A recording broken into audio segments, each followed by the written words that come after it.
you live each day of the week. Come on, let's talk about it. Let's talk about it. What you waiting for? Come and take a seat. Like and subscribe, this is where you wanna be. Cause you know we gon' talk about it. Let's talk about it. Get in here, we in here tonight. So get in here, we in here to vibe.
Hey, y'all.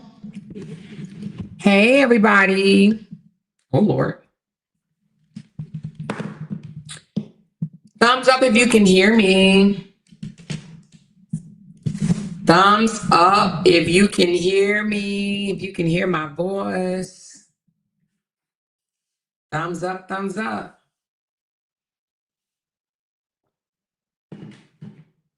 I don't see no thumbs up. Oh, I see a thumbs up. I see two. Oh, I see the thumbs up. Thank y'all so much. I got my little night clothes on. Well, yeah, I know my lounge around the house night clothes on. I done went walking 2.25 miles, two and a quarter, and came in and took a good nice shower. Feel so relaxed and marvelous. Let me put my disclaimer up, you guys. We're gonna talk about a few things tonight, okay? Nothing scripted, you know what I'm saying? We just gonna talk from the heart and from the top of our head. Where is my disclaimer? Oh, there we go. I don't know why I got purple on there. Ew. Let me change it from purple. Not that I dislike purple, but you know, every now and again, I want what I want, baby. Nothing scripted for tonight. We just gonna have some talk, okay? So much have went on. She said, living your soft life. Yes. Okay. So much have went on since I took yesterday off, y'all. Can y'all believe that? Can y'all believe your girl took yesterday off? I mean, I was tweeting, not tweeting, but I was posting during the Super Bowl while I was out and about. But y'all, can y'all believe I did not come live yesterday? It felt so great. Not that I don't want to come live, you know, and talk to y'all, but baby, I just needed a break. And can you tell my voice is not raggedy no more? Oh my God, y'all. Like, oh, so listen, I am definitely going to take 1 or 2 days off a week because my voice need a break. But I'll be uploading videos like I did, you know, they might be throwback, they might be new ones. I got a video that I need to upload already that I have not uploaded yet because I have not finished editing it. But my voice is a whole lot better. Thank you guys so very much for the support. I see we already got 5 toward my goal. Thank y'all so much. I appreciate that. Big shout out to all my members. Those are the ones that's lit up in green. Thank you, thank you, thank you. Do y'all know y'all have helped me pass 800 members? Can you imagine that? Can y'all imagine? Now, I already know a lot of them came from y'all gifted memberships, but a member is a member is a member, okay? I still got over 800 members, so I'm grateful. Listen, I had to take a screenshot of it because, you know, just so I can at least one day say, oh, I at least had 800 members, you know what I mean? Magnificent. Now, one day I know down the line I'll have 800 real members, but right now I just have 800 members and I'm loving it, all right? Absolutely loving it. She said, yes, pour into yourself time. Yes, time a day off is good. Yes.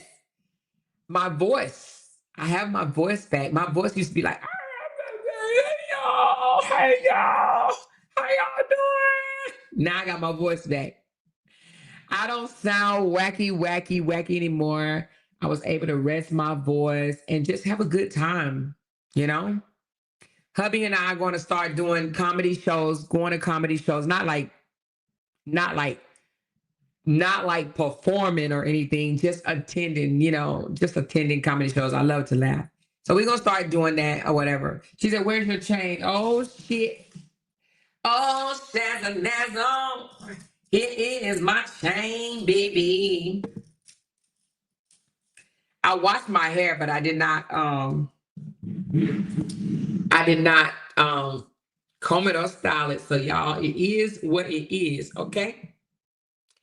I ain't even about to be explaining nothing about my hair. So it is what it is, and I need a haircut, but whatever. So anyway, big shout out to everybody. Thank y'all for being here. Hit that thumbs up button. And I want to start having conversation. Now, I am really not big on hip hop. Okay. Y'all already know that. I listen to rap music every now and again, but sometimes most of the times, I don't have no idea what they're saying. Okay. And I'm not really into the Black music culture that much. My daughter, she's more into it than me. A lot more into it. Her and my husband, they can sit down and have a whole conversation and talk about this rapper, that rapper, this rapper, that rapper, that rapper, mama, sister, wife, daughter, kids, whatever. And I'm like, what are y'all talking about? Like, what? So my daughter had to tell me about the Kendrick Lamar. She had to kind of give me a little history on Kendrick Lamar, Drake, and their beef, what they fighting over, and and what the whole rah-rah is about. And I was like, what? Like, because I didn't know. I know y'all probably like, Amore, you didn't know? I really didn't, right? I've heard of Drake, I've heard of Kendrick Lamar, but I never really knew much about them. Okay, I didn't know that. I knew Drake was from Canada, but I didn't know that his daddy was black and his mama is white, and his daddy lived in South Carolina, a black man from South Carolina, whereas his mom, wherever, right? So I didn't know all of that information, but I also didn't know about them accusing Drake of being the face of hip hop, even though he's biracial. But because he's biracial, you know, they didn't kind of created him as the face of hip hop when they feel like he hasn't paid his, I don't know if you want to call them black dues. So anyway, and I still don't know everything, but I would like to have a conversation. So I would like to invite anybody that know what's really, really going on to help me tonight break down what we saw at the halftime Super Bowl this year. Okay. I was tuned in and they were feeding me and I was enjoying it, but I was like, what's the whole beef about? I know it has something to do with politics because our president of the United States was mad as fuck, got up and left and said it was the worst halftime performance ever. Okay. So, and let me just tell you what I do know, and I'm gonna drop the link, but I'm gonna tell you what I do know. I do know it was a political statement about Black people very much needed in America, that America can't exist without Blacks, but it was also, this is what I got out of it, y'all. This is what I got out of it. It was also about Kendrick basically saying that, you know, we shouldn't conform. They want us to sit down and just do what they tell us to do, just listen to them, follow their directions.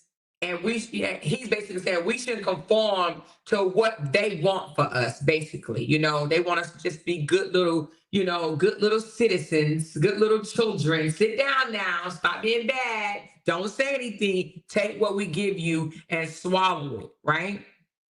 So basically, she said, I saw everything except the performance. Well, I mean, it wasn't really a performance. She said also about America being built on the Black. Yes. So again, America can't exist without Blacks because we helped build this whole country. Okay. And I like how you said it, America being built on the backs of slaves. Yes. So Tinker said, let me just read some of y'all comments if y'all don't want to come up. He basically gave a history lesson and made the largest protest in 15 minutes, okay? I did see that. And Samuel L. Jackson was Uncle Sam. What a statement. Yes, Jimmy Jim, I saw that. She said, I've been a fan of, okay. He said, a whole play in that performance, baby. Yes, Drake come from, Kendrick is a free spirit that goes against the grain. Yes, okay. All right. Nobody cares if convicted felon boy gets mad. Oh, yeah. He was definitely heated. So he was mad because basically he put on the show in front of everybody and they said, oh, y'all, I gotta show y'all some footage, honey. I gotta show y'all. So maybe this will help us as well find out what's why they are so mad. Okay. Let me pull this one up. I have listened to a lot of them, and the best one that I've seen breakdown so far, which I'm not going to play our video because it's too long, but it's very good, is Lovely T. Okay, we're actually Lovely T TV. She changed it. Okay, Lovely T TV. She has broken it down the best that I've seen so far. However, I'm not gonna play her whole video, but what I am gonna play is this one.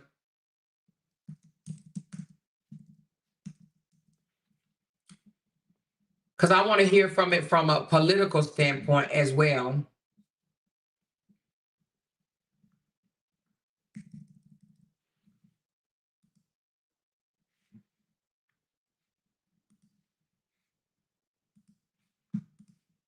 All right, hold on. But I was enjoying the show, baby. I learned last night because I didn't even know Serena Williams was Drake's ex-girlfriend, and SZA was his ex-girlfriend. I didn't know none of that until my daughter told me last night. So I was just like, oh, so as she was telling me, I was understanding more and more the diss there.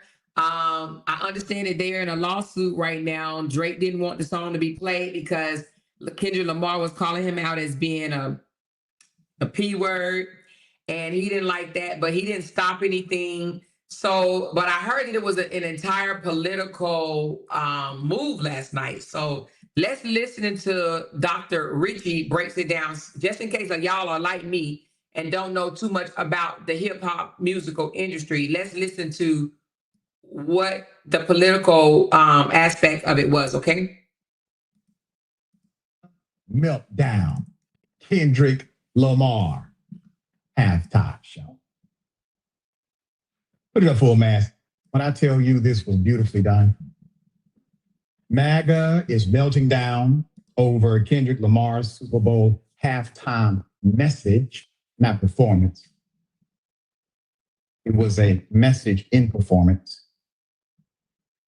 By the Grammy winners' performance, including appearances by Samuel L. Jackson, playing Uncle Sam, Serena Williams, crip walking to a song about an ex-boyfriend that was diabolical. Yes. Colorado. Oh, man. Colorado Representative Lauren Boebert was quick to complain. Put it up. Tell me I'm not the only one needing subtitles for this.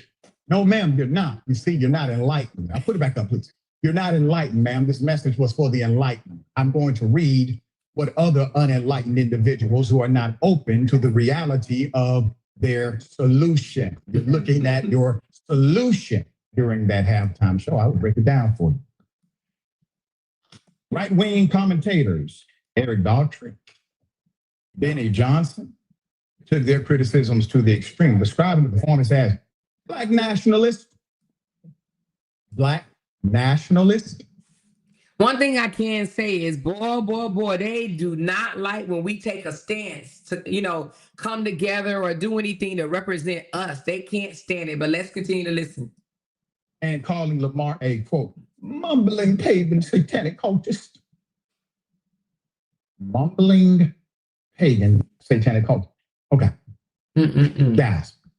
To the extreme conservatives who have decided to chime in on the polarization of evil in reference to what they still deem a performance by calling our dear brother Kendrick Lamar some kind of pagan Satanist, when the evidence is contrary, he is a beacon of light, able to accept it. But, the NFL has done far worse atrocities than what you are talking about in your current commentary. I mean, Colin Kaepernick, did you blame the NFL for what they have done to marginalize Black voices or women, abuse victims? No. You only came up with this religious mumbo jumbo when a Black man told you the truth and happened to have a smile while doing it. Conservative commentator Matt Walsh described the performance as, quote, easily the worst halftime show we had ever seen. Now, don't they say this every year? Yeah, they do. Disgraced former Congressman Matt Gaetz chimed in. The halftime show you just watched is clearly the regime's response to Trump's historic gains with black men. Now, his comment was not the highlight of this post. It was actually Mr. Brian Tyler.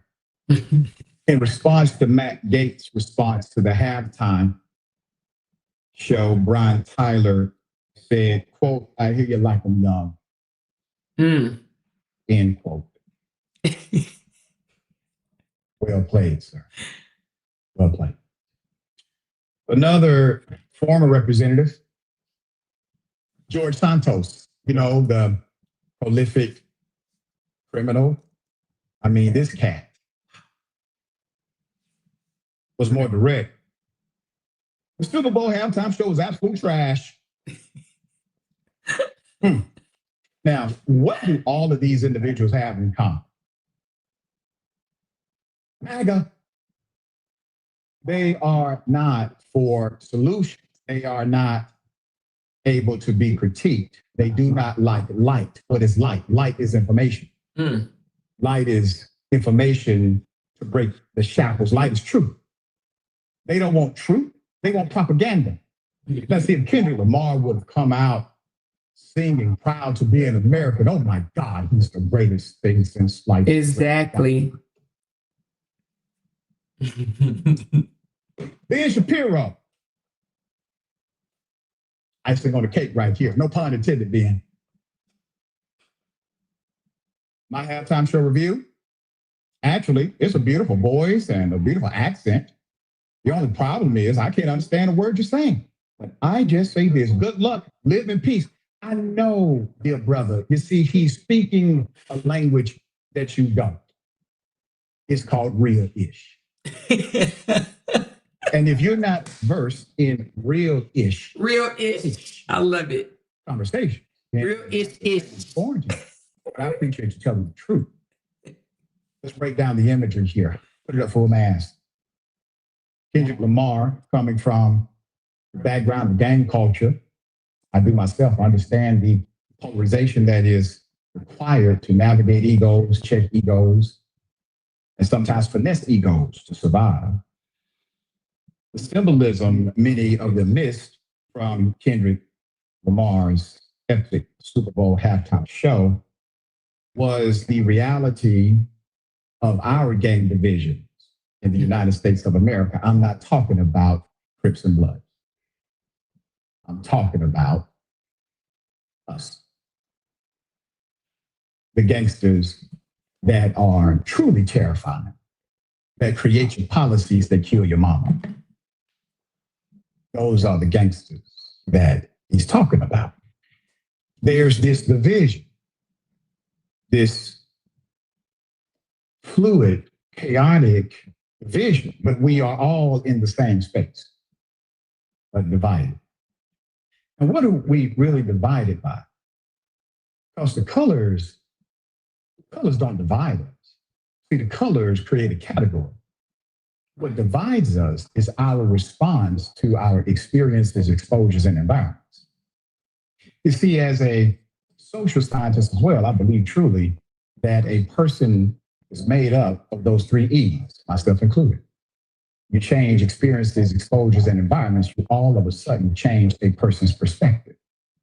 This is why they're fighting hard to make sure you cannot disrupt their normative and privileged experiences, exposures, and environment. Because if you do that, you thus start transforming the person. Uncle Sam, our brother did a wonderful job. He was supposed to represent the sanitized America. Samuel L. Jackson played this role very well, the America that makes most of the Super Bowl viewers comfortable.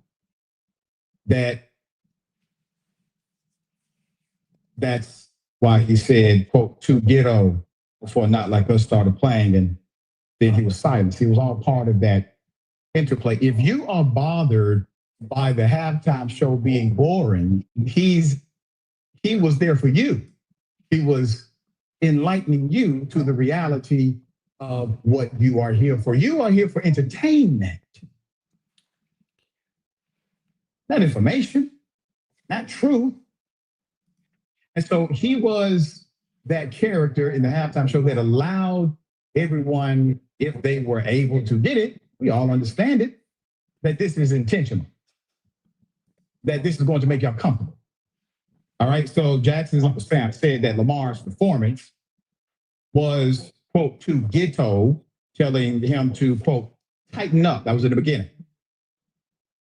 Before flashing back to his dancers taking shape of the American flag.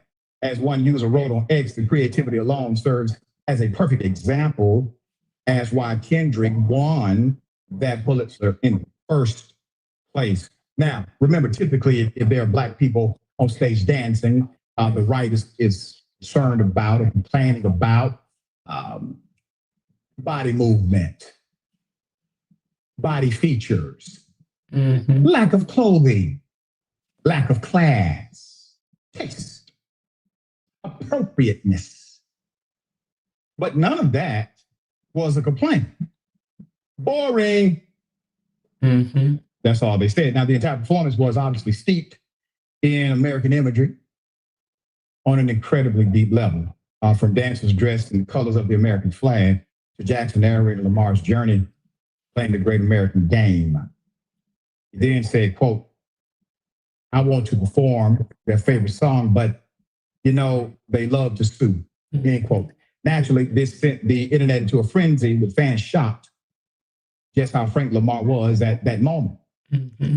And in case you forgot, last month, Drake filed a defamation lawsuit against Universal Music Group, claiming that UMG approved and helped promote the false factual allegation that the headline's rapper was or is a certified pedophile, as Lamar raps in Not Like Us.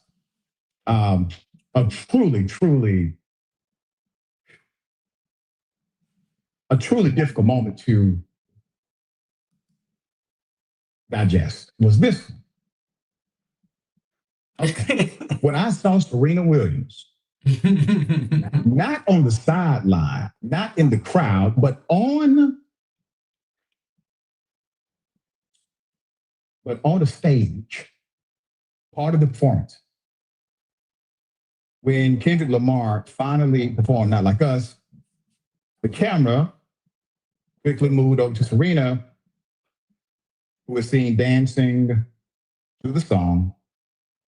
Williams dated Drake 2 years ago. Now, let me say this, all right? Yeah, I didn't even know that. You got to stop this. This may be too much for our brother Drake. I mean, damn it, man. I've been saying for years, and people thought I was hating on Drake. I said Drake is the #1 rapper out of Canada.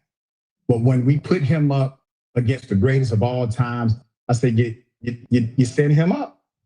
You're setting him up. What is he doing now? No offense to my Canadian viewers, but he's acting real Canadian in hip hop right now. And that's cool because he's Canadian. But to have your ex-girlfriend crip walk you on a stage when the song is about you liking minders, oh my goodness, man. All right, Was. All right, so I'm going to take that down. I just wanted to hear Dr. Rashad portion of it. However, I want to read to you guys. Someone sent this to me, and it says the halftime show breakdown, okay? So I'm going to read this. And for those like myself that's not really familiar with, or should I say not as in tune as maybe I should be with our Black artists, you know, rappers or whatever, what's going on in their area, because I'm not diverse in that. But also, how do I want to say it? Their connection with our culture, okay? Because we've always known that the Black rappers industry, it was always a message in their raps, in their songs. But I kind of was one of the ones that kind of try to stay away from rap, even though, you know, I would dance to it. I wouldn't really listen to it. But a lot of them have always rapped a message. They rapped about their things that they had to go through or they seen or you know, how they saw America, how they saw the world, how we were perceived. Okay.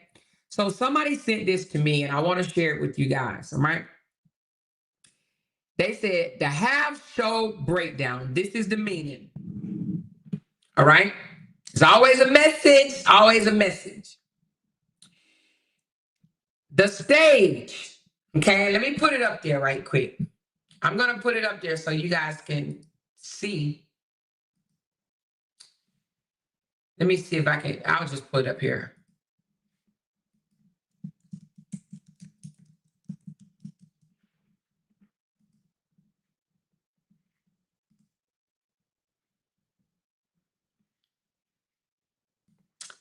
All right, so I'll just put this one up.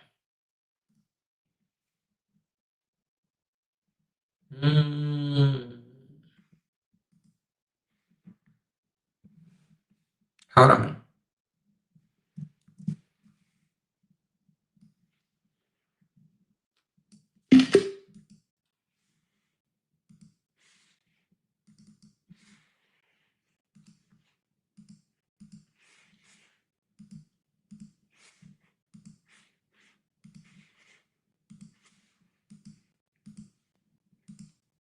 All right, here we go, you guys.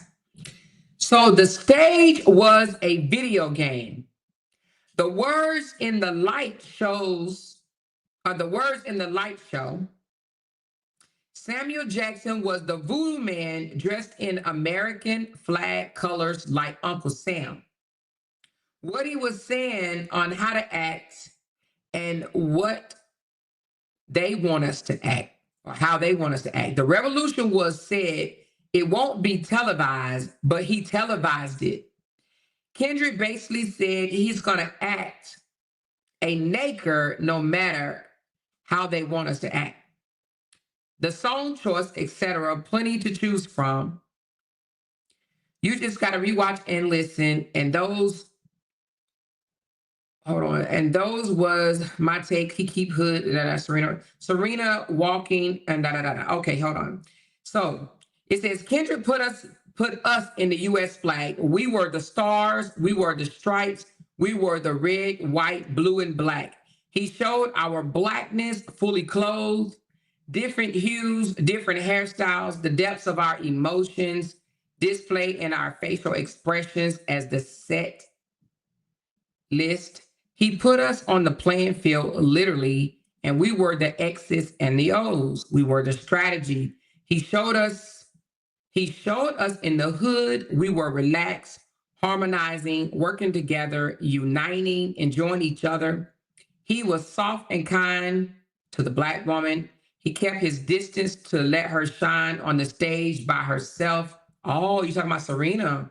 All right, let's say that again. He was soft and kind to the Black woman. He kept his distance to let her shine on the stage by herself, while also reminding her he'll give her the world. And the whole time, Uncle Sam kept reminding him to stay in his place, be respectable, entertained, and not informed. Just do as you're told. And he even allowed himself to troll his nemesis in a playful way that also suggests you picked the wrong war with the right soldier.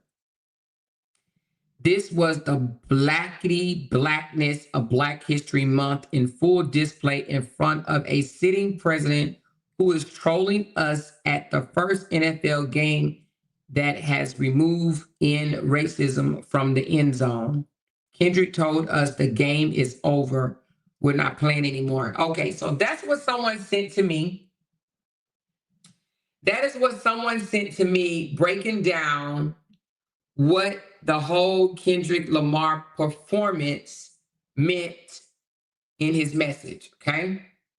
So that's a handful. So thank you for the person that sent it to me. Me, that's who sent it to me, if she in here. So she broke it down to what that meant. So what do y'all think? What do y'all think about Kendrick Lamar not being afraid to perform in front of the president? This was the president's first Super Bowl. If I'm not mistaken, this is the first time a president has appeared at the Super Bowl in person. And his first appearance at the Super Bowl, and he get a revolutionary performance by Kendrick Lamar. I'm sure he was not expecting it, but that's what happened. So what do you guys think?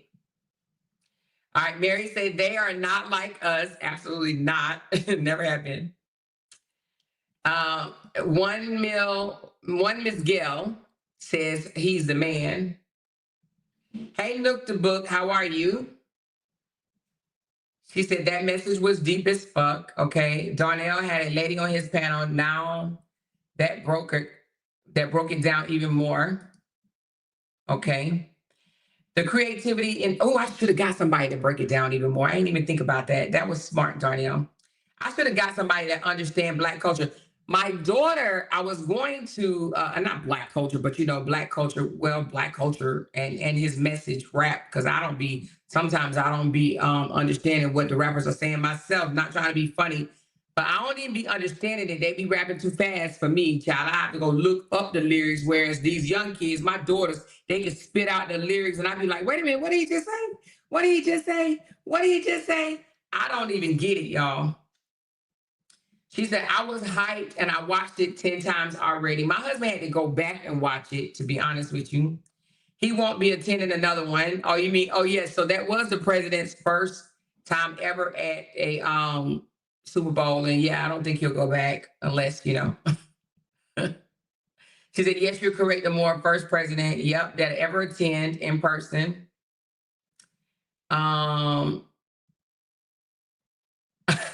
Super Leo lady said, I'm gonna need them to run my 40 acres and a mule, because he definitely spoke of that. My sister godson was one of the dancers. He looked right into the camera behind Kendrick in all white. Proud moment for him. Definitely not surprised. He is a great young dancer. Okay, great, awesome, amazing. You got 20. In a video in the sisterhood with a white man, he's breaking it down real good to be a white man, and the Black folks didn't even know. Ooh, let me go grab it. Let me grab it, baby. Let me grab it. That'll be great. Let me grab it. Also, my girl Tabitha Speaks. Well, she didn't break it down, but she pulled different TikTok videos that broke it down. But let me look in the sister group. Can somebody tag it to the top so I can grab it? Because there's so many of them in here. Can somebody tag me in it right quick in the sisterhood?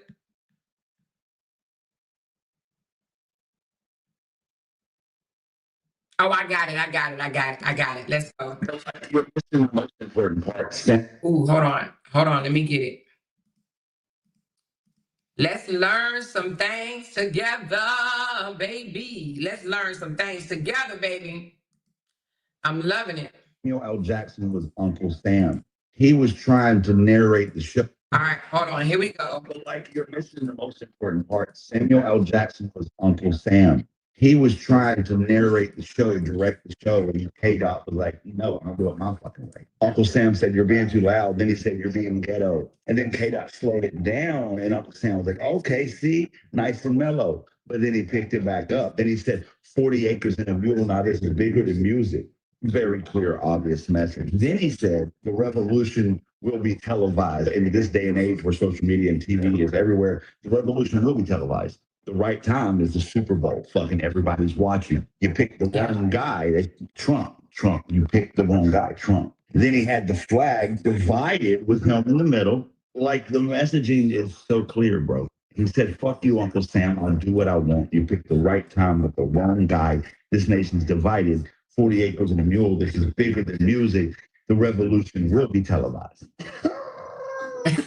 And please don't miss the part where Kansas City, who's an absolute dynasty working on their third Super Bowl win in a row, a three-peat, gets demolished because Trump picked them to win, since Brittany Mahomes is such a MAGA fan, he said. Trump cursed them. It's the Trump curse. Oh my goodness. Congratulations to the Eagles on the win. And congratulations to K-Dot for an absolute halftime show. Okay. Okay. So are we understanding? Are we understanding? Okay. Are we understanding? I like the way he broke it down. Believe it or not, it does show that the nation is definitely divided, but is not divided by race. Is absolutely not divided by race, because as we see, there are people that are waking up, and they're not just black and brown people. It's not divided by race. It's divided by our political affiliation, and also our thought process. Okay. A lot of people are not going along with that bull crap that used to go on before, where white is superior and black and brown are just, workers or beneath everybody. Everybody's not going on with that anymore. As you can see, even in the stand, there was a lot of white people that were cheering on Kendrick Lamar because they got it, probably more than some of us black people got it. They were getting it, especially the younger generation. Even though this guy don't look too young, but some of the younger generation is getting this. They're getting the message a whole lot quicker than us. A lot of people are becoming what they call woke. And I think that's actually something that scares America. They don't want people to be woke. They want people to just do as you're told. Don't ask no questions. But now people are realizing, like, wait a minute. What's, they're being more alarmed, more woke is what's going on. It went over a lot of black folks' lace fronts. Yes, it did. I was too tipsy to get the message at the time. I was one of the ones that said it was boring. I watched the performance many times and I get it now. My husband, right with you, Mookie, he said the same thing. He was like, oh, it sucked. There wasn't no performance, this, that, and the other. And then he was like, so me, Tinkers, Candy, Levette, all of us, we was talking about it. And I kind of let Jay hear some of the things that they were saying. And he was like, let me go back and look at it. So he had to go back and look at it several times. And he was like, you know what? I got it. But now my daughter got it right away. Jalen was right on it. She's 23. I'm telling you, these young people, they know what's going on way better than we do, which is a shame. We actually should be embarrassed for that. But they know what's going on. And my daughter, she was like, yes, like she's all into this stuff, Hey, break room, baby, how are you? She said it went over a lot of black folk. Oh, I read that one. Yeah, it did. She says, I've been woke. That's why I used to stay in Facebook jail. The squad game, hold on, was the rich off. The squad game was the rich off and the poor. Samuel Jackson was the house ninja. The red, white, and blue represent the flag, and the stage represent the prison yard. Yes, I did notice that, which is absolutely insane. Yes, I noticed that. If the whole truth comes out, they will no longer be billionaires. Ooh, I got it the minute it started and loved every minute of it. Okay, Melinda, I got you, baby. Because a lot of people wanted concert and got a true history lesson. Yes. Like the guy said, if Kendrick Lamar would have came out singing, what a beautiful country we live in, this, that, and the other, they would have loved that. Absolutely loved it, but he didn't. He's like, heck no. Let's really talk. She said, I sent something to your inbox. Okay, hold on. Let me read this one while that's pull up. TC said it was a powerful message. I love the performance. I think I just read this. Oh, okay. Oh, okay. So I guess everybody must be putting a little spin on it. Let me see how can I get it up on the thing. I guess a lot of people are breaking it down and putting their spin on it. So let me try to see if I can put this one up. Well, did you write this? Hold on. Let me just take a screenshot of it. Well, let me just read it, y'all. Let me just read it. Hold on. Here we go. Hope y'all don't mind. No, I don't like that. I don't like everybody knowing who the hell texting me. Sorry about that. Let me just do it like this. It'd be like, yeah. All right, let me put this up first, and then okay. So I see that how I think it's pretty much the same thing that I just read. I see a little difference in it, so let's put both of them up.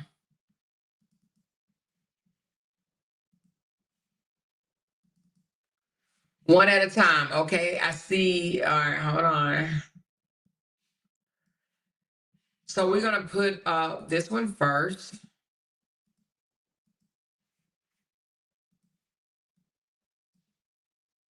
This one first. All right, it says, it said, apparently the message was lost for too many people. Kendrick Lamar just got the NFL to pay for the start of a revolution. Kendrick Lamar, Super Bowl, what is that? 20, I don't even know that number, whatever. Halftime, what is it, y'all? Super Bowl what? Halftime show was a groundbreaking performance that seamlessly blended entertainment with profound social commentary. Lamar utilized this platform to highlight themes central to the Black experience in America. Symbolism, Uncle Sam representation. 59. Thank y'all. I was so about to say something else. So thank you. It's Super Bowl 59. Good Jesus. Girl, well, I'm stuck in the 20s. I'm thinking of the year. But anyway, Uncle Sam, y'all don't know, but I'm not into football and none of that stuff. So I don't keep up with that type of stuff. So Super Bowl 59. Damn. All right. So Uncle Sam representation. Actor Samuel L. Jackson appeared dressed as Uncle Sam, introducing the performance and later critiquing Lamar's style as being too loud, too reckless, too ghetto. I might have to go back and look at it again. This portrayal highlights societal expectations and stereotype imposed on Black artists. Not just Black artists, but Blacks, period. They always say, you're too loud, you're too ghetto, you're too messy. Yes, so not just Black artists, but Blacks, period. American flag formation. Dancers don red, white, and blue attire, forming an American flag on the field. This visual symbolizes the complex relationship between Black identity and American patriotism. You know what I would like to do, y'all? I would like to take this a step further. Hold on a second.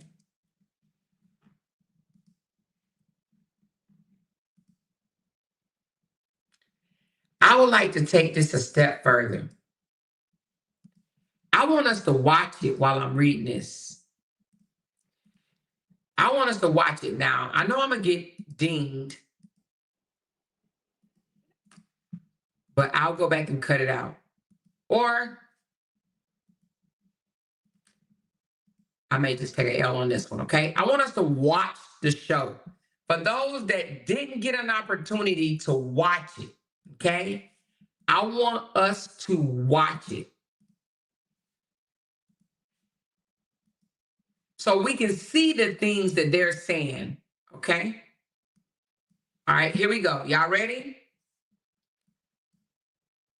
This one just might not be monetized, you guys, so just help me get my goal on this video because I'm going to play it. I want to play it, okay? All right, let's go. The National Football League welcomes you to the Apple Music Super Bowl 59 halftime show.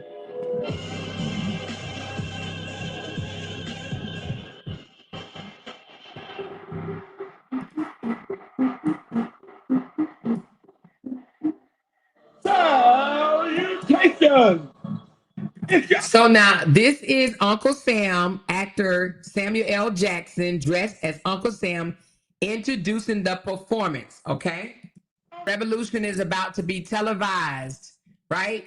It's about to be televised, meaning that it's a Super Bowl and a lot of people are watching. It's on TV. And he said you picked the right time, but the wrong guy. The right time, but the wrong guy. The right time being the Super Bowl where there's millions and millions of people watching. and the wrong guy. So I'm assuming either I thought when he said the wrong guy, meaning him, meaning, oh, y'all picked me to give y'all this lesson. But the white guy said that he's talking about Trump. Picked the wrong guy, meaning Trump. But I would have taken it that he was saying, you picked the wrong guy, like you picked me, or I'm about to tell y'all the truth. I'm about to keep it up. Wow. He was like, do you know how to play the game? Didn't tighten up. So right here, it's definitely the flag, okay? All right, so what did they say about the flag over here? Okay, so the American flag formation, dancers don red, white, and blue attire, forming an American flag on the field. This visual symbolized the complex relationship between Black identity and American patriotism. America built on the backs of Black labor. At one point, the flag was split in two to represent the current division in our country. Okay, let's see. Oh, so it's split right now, you guys. It's split to show the division of our country, okay? And Lamar is standing in between the split, all right? Let's go. The song that he's using right now, Be Humble and Sit Down, because that's what they wanted Blacks, him trying to overpower her or overshower her. Right, wait a minute, you're not supposed to come back loud. What are you doing? Now, this is where it's about to turn up, y'all. Get it on the floor. You really got to do it. 40 acres and a mule. This is bigger than a mule. And right here, this is where he points out 40 acres and a mule is bigger than the music. Basically, what he just said is there is an unfulfilled message that was sent out, promise, should I say, that was sent out during the Civil War, post-Civil War, to emancipated slaves. Okay, they said it was going to give us 40 acres and a mule. And yeah, you know what? Just don't hold your breath, okay? Because we've been waiting on them 40 acres and a mule for a very, very long time, okay? Music. You really about to do it? Yeah, they tried to rig the game, but you can't fake influence. They get on it like that. Hey, and I like what he said. They tried to rig the game, but you can't fake influence. Now, from that, what I received is they tried to rig the game by, I'm going to say that this was about Drake, putting Drake in there and boosting him up to be the rapper idol of America because he's mixed and look brighter in skin tone. So they tried to rig the game, but you can't fake the influence. I'm assuming that he's saying the influence is still from Black people. Am I right or am I wrong on that one? Y'all let me know. They tried to rig the game, but you can't fake influence, okay? They love picking out a fair-skinned person to represent Blacks like they did with the lady that sat on the bus. Oh my God, Rosa Parks. Because Rosa Parks wasn't actually the woman that refused to get up, but they put her in that position because she was of brighter skin, right? They put her there to represent what happened when it was actually another woman of darker skin that actually refused to give up her seat, okay? So again, that's what I'm getting from that. All right, let's go. You'll see it in a minute, but my daughter had to point this out to me because I had no idea what they were talking about. But the chain around his neck with the lowercase a is for a minor, and he's referring to Drake messing with a minor. I didn't know that, and I would not have known that had she not pointed that out to me. But it was the whole thing was a petty diss, and baby, Kendrick Lamar brought it, okay? Now, I noticed that he's saying turn the TV off, and I'm assuming that about turn the TV off is we're sucking up all this news. You know, they're feeding us what they want us to know. They're putting in front of us. They want us to conform to what they're putting out, and a lot of the things they're putting out is just propaganda. It's not even real news. They want us to see things the way they want us to receive and see things the way they want to put it out. So he's saying turn the TV off because the TV is poison, especially the news is poison a lot of our minds. And And so right here, I see it. The lights, the stadium light says game over. And you can't hardly see it unless you're looking for it, because I wasn't looking for it at first, but I see it now. No more handshake. Okay, so I couldn't see the okay, she said check your inbox. I got it good. Okay, because baby, whoo child, I couldn't see it on that one. My eyes ain't all that great. Let me look. She said that she got the light. Okay, let me look. Oh, you did get it. Well, you got the game over, but did you get the the first one though? She did get the game over one, but I didn't really see the warning light all that great. The first one, let me put it up. The warning wrong way. I didn't get that one. Okay, so I got the game over one. Did anybody get the okay, she said I couldn't get that one. Okay. Yeah, you guys are very on it because I missed this. I did not even take note to this at all. Ooh, child, actually it was really, really big, but I wondered, did anybody in the stadium even see that? Hold on.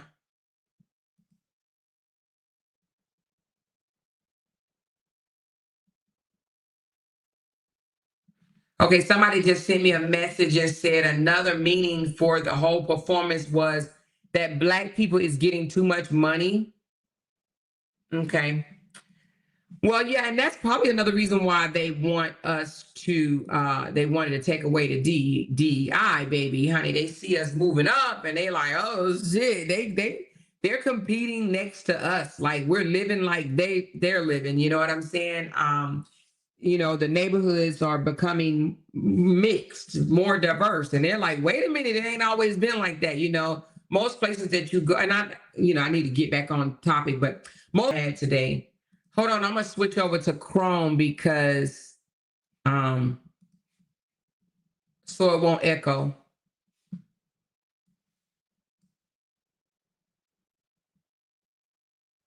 Give me a second.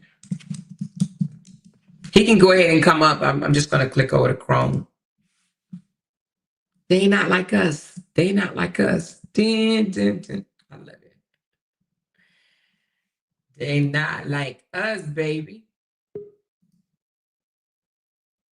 Sometimes on Chrome it freezes us, but on the other one it has the echo. You know, you gotta take the good with the bad. This might be his first time on StreamYard, so it might take him a minute. But let me give y'all an experience I had today. So I had to go to the doctor, and I'll talk about that another day. But I went to the doctor, and my phlebotomist, the lady that took my blood, was from another country. I'm gonna tell you in a minute what country she's from.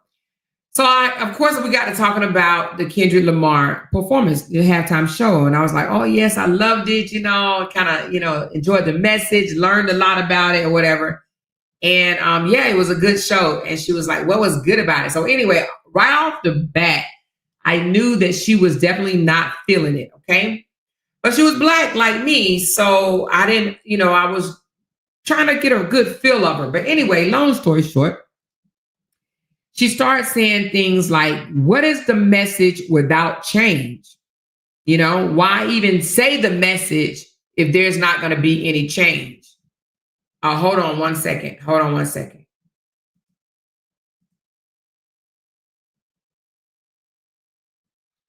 Hey, Still, can you hear me? Hey, what's going on? Wait a minute. Hold on a second. Hey, what's hold going on one second. Let me, hold on one second. Mhm. 1 second. 1 second. Can y'all say something now? I can't hear you. Can you hear me now? Maybe it's me. Give me a second. I think it's me. Can you hear me now?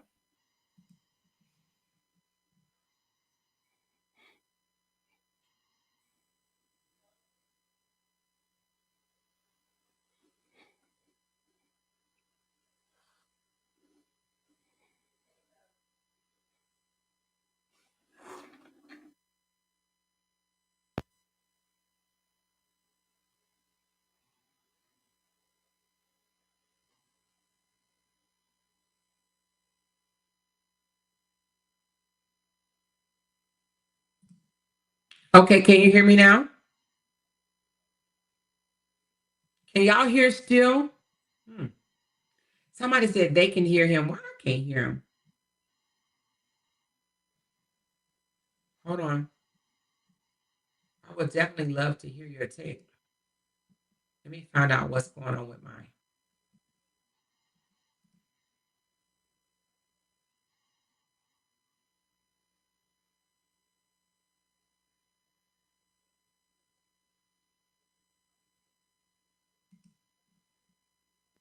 Okay, can you say something now? We can hear you now, not him. Can you hit your mute button and then unhit it again? How about now? Yeah, I can hear you. Hey, how are you? And thank you for coming up. Yes. How are you? I'm doing well. Thank you. Thank you. Welcome to the show. There's a little bit of an echo and a little bit of a reverb. Okay, so do you, oh, is it me? Do you have your YouTube on? Because once you hit StreamYard, you don't have to have the YouTube portion on.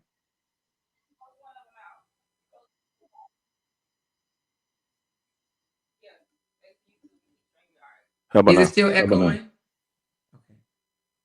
No more echo. Okay, no echo? Nope. Okay. All right, you got the floor. Tell us your take on this whole thing. So first, my name is Steele. Okay. I'm the producer and owner of the Bottoms Up podcast. And so I was watching your note What's the name of about. your podcast? I'm sorry, it's called Bottoms Up. We haven't put out any episodes yet. We've just been filming, so we haven't even Okay. pushed anything out yet. Okay. Let me know. Okay. And one of the things I saw that Kendrick Lamar did in the beginning.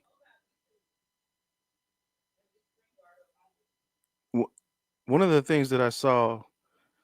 I think they're saying you're echoing. Hold on 1 second. 1 second. Give me a second.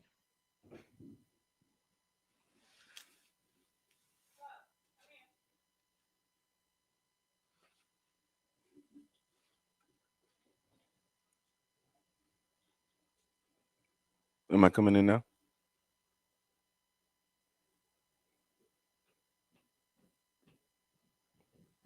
Okay, I think they're saying you're good now. I see different. I see it's good. I see it's an echo. Okay, say something now. Let's see. I can hear you now. Hold on. One of my moderators is calling. Hold on. Hey, is he good now?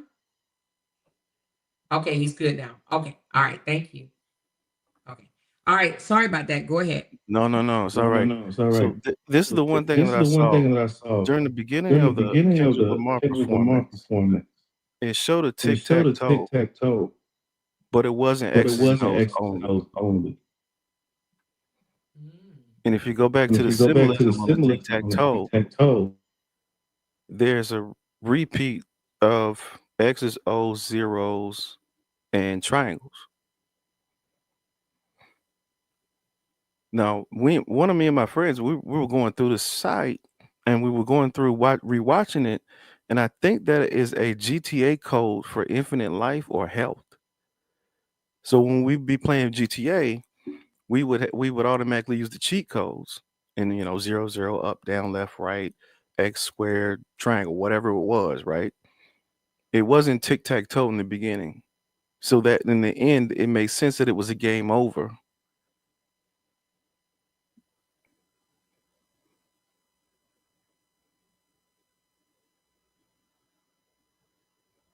See that square, triangle.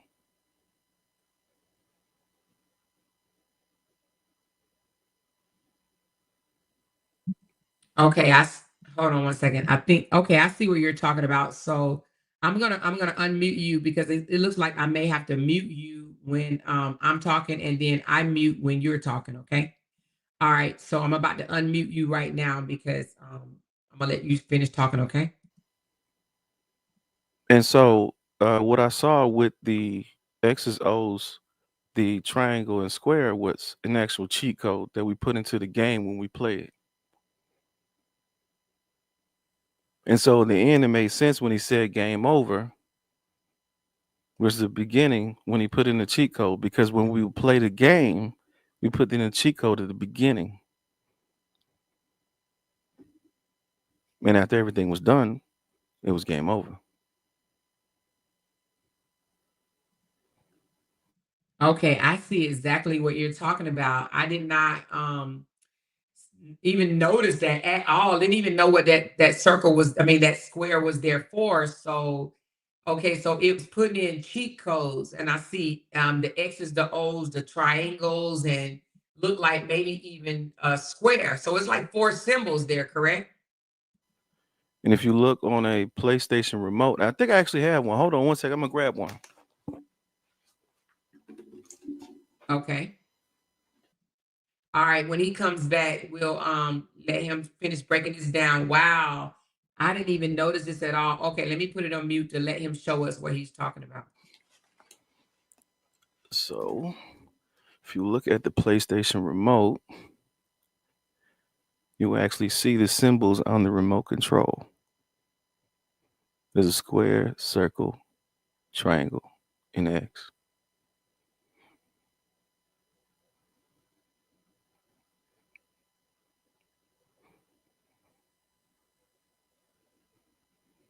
So this is my 2 cents for thought.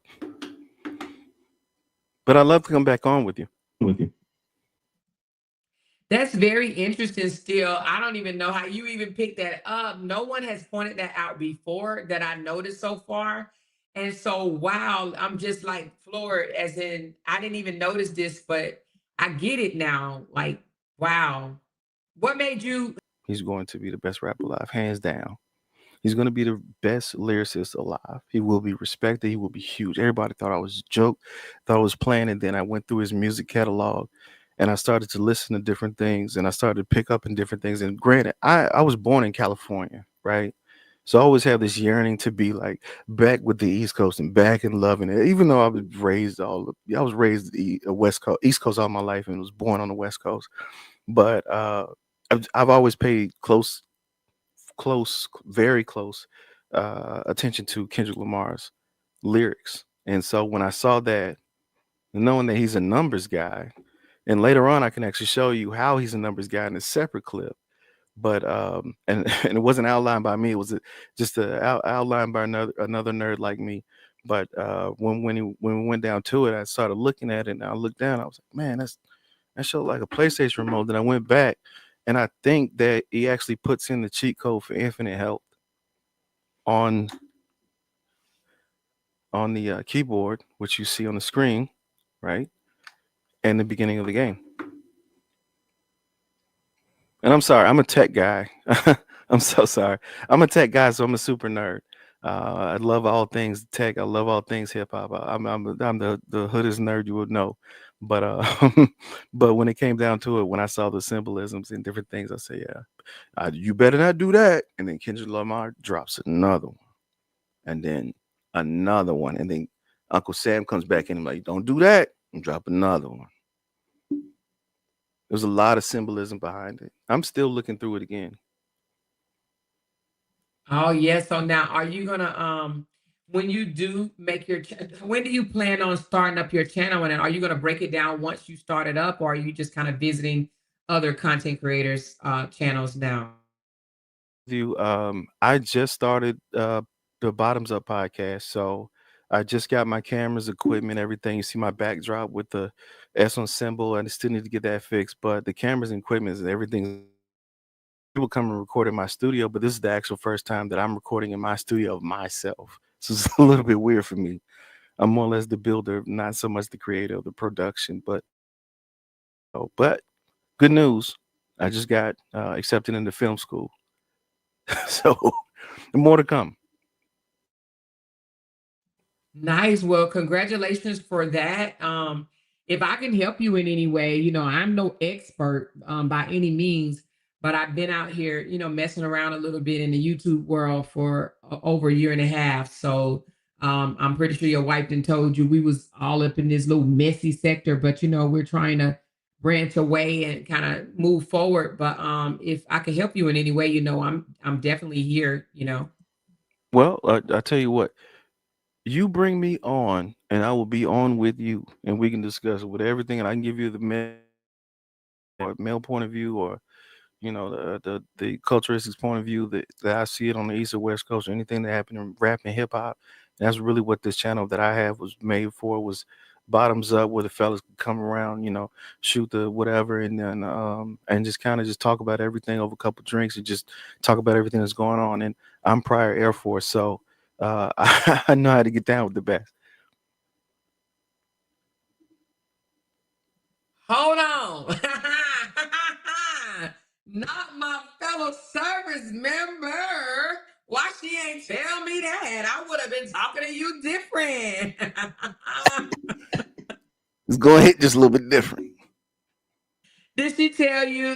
Hold on, because I got to keep hitting mute. I'm not sure exactly why it is doing this today. Normally it doesn't do it on Chrome. It does it on Fox. But, I didn't realize I was on Fox. Oh, my bad. Hold on.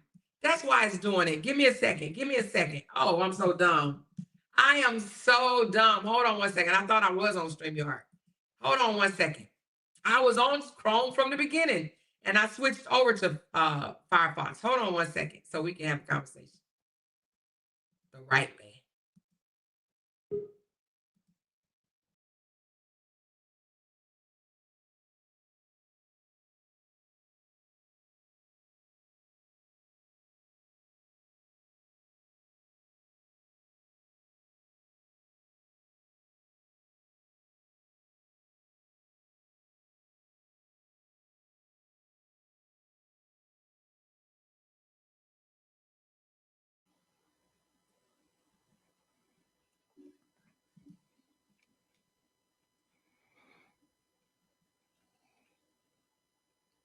Give it just a second. Hold on one second.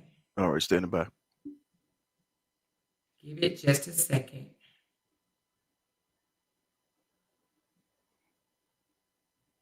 Okay. All right. So I was not on Chrome. Now, it should not be any echoing, and we don't have to mute now because we're on Chrome together. Actually, I don't hear any echo whatsoever. Yeah, it was because I had it on Firefox. I normally, I'll tell you about it. It's kind of a long story, but I thought I had it on Chrome and I didn't have it on Chrome. So now I have it on Chrome. I had it on Chrome before and I got out of Chrome and got into Firefox. But nevertheless, so you're prior Air Force. That's great. I did not know that. That's awesome. Amazing. Okay, cool. I mean, if you ever want to see me. Oh, I didn't even know I had my damn camera off. Hold on. Oh. I thought I had my camera on. If you ever want to see me, if you want to see or do just a tad bit of research behind me, we actually have a House Hunters episode out there. Me and my wife and my daughter have a House Hunters episode for the Air Force. House Hunters on a mission in Maryland.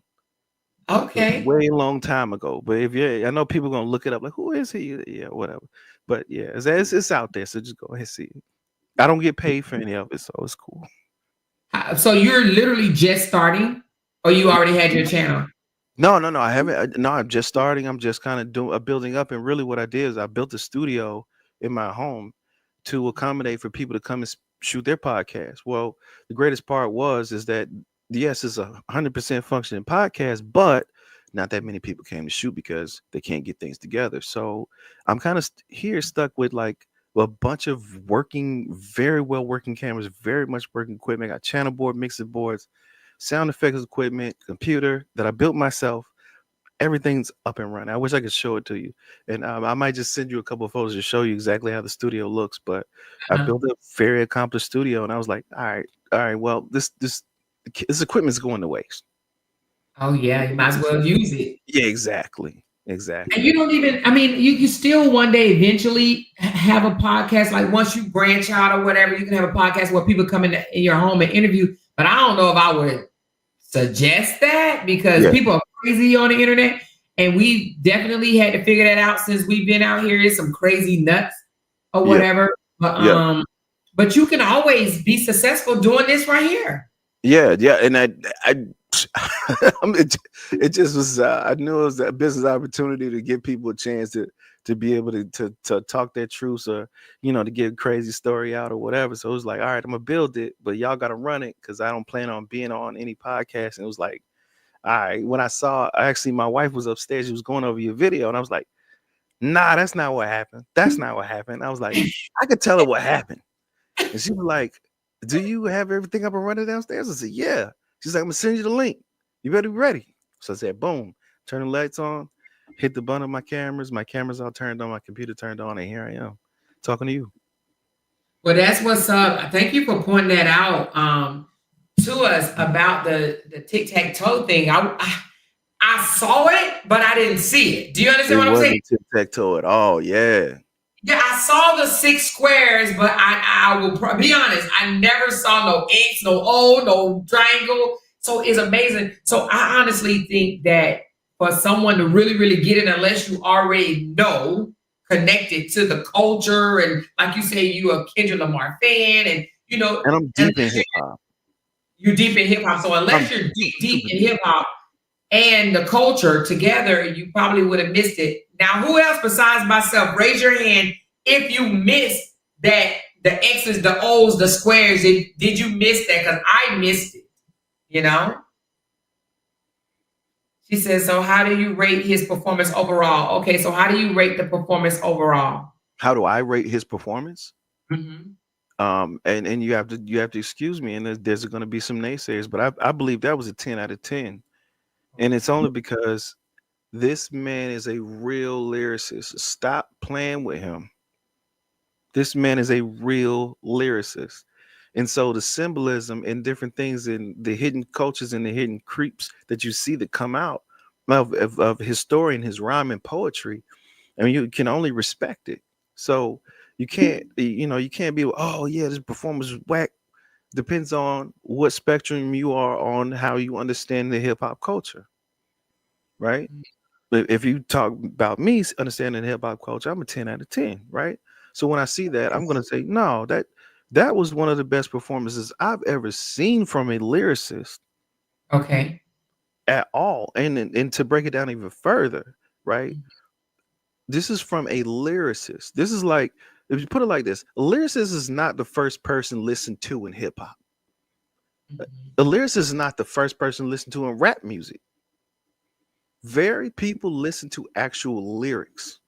So for lyrics to make it onto the main stage, and the actual poetry and the effect that was being felt from the actual lyrics themselves that deep dives into a whole nother cesspool of information and energy, that's deep. That is really deep. So I don't expect surface dwellers to understand that. Only deep sea creatures can really get that. So with rap music, you said that you're deep into it. Do you be understanding what they're saying? Absolutely. Okay. See, I don't. And that's not. I'm not mad at that. There's nothing wrong with that. You know what I mean? It's just it's what it is. Yeah, I don't understand what they're saying at all. Yeah, I definitely research what I'm listening to, and like even with Serena Williams and all that was dope. That was so dope. That was so dope. The Serena Williams portion, was it anything outside of just dissing Drake? Yes. Yes, one, because she was from Compton. Okay, so she's from Compton. Kendrick Lamar's from Compton. Okay. That's the connection. Okay, gotcha. Now, the dissing Drake was the alleged relationship that they had behind it. Also, Drake dissed Serena and her husband. Oh. Don't you remember? No, I didn't even know they damn dated last night. Yeah, Drake actually dissed Serena and her husband in a song.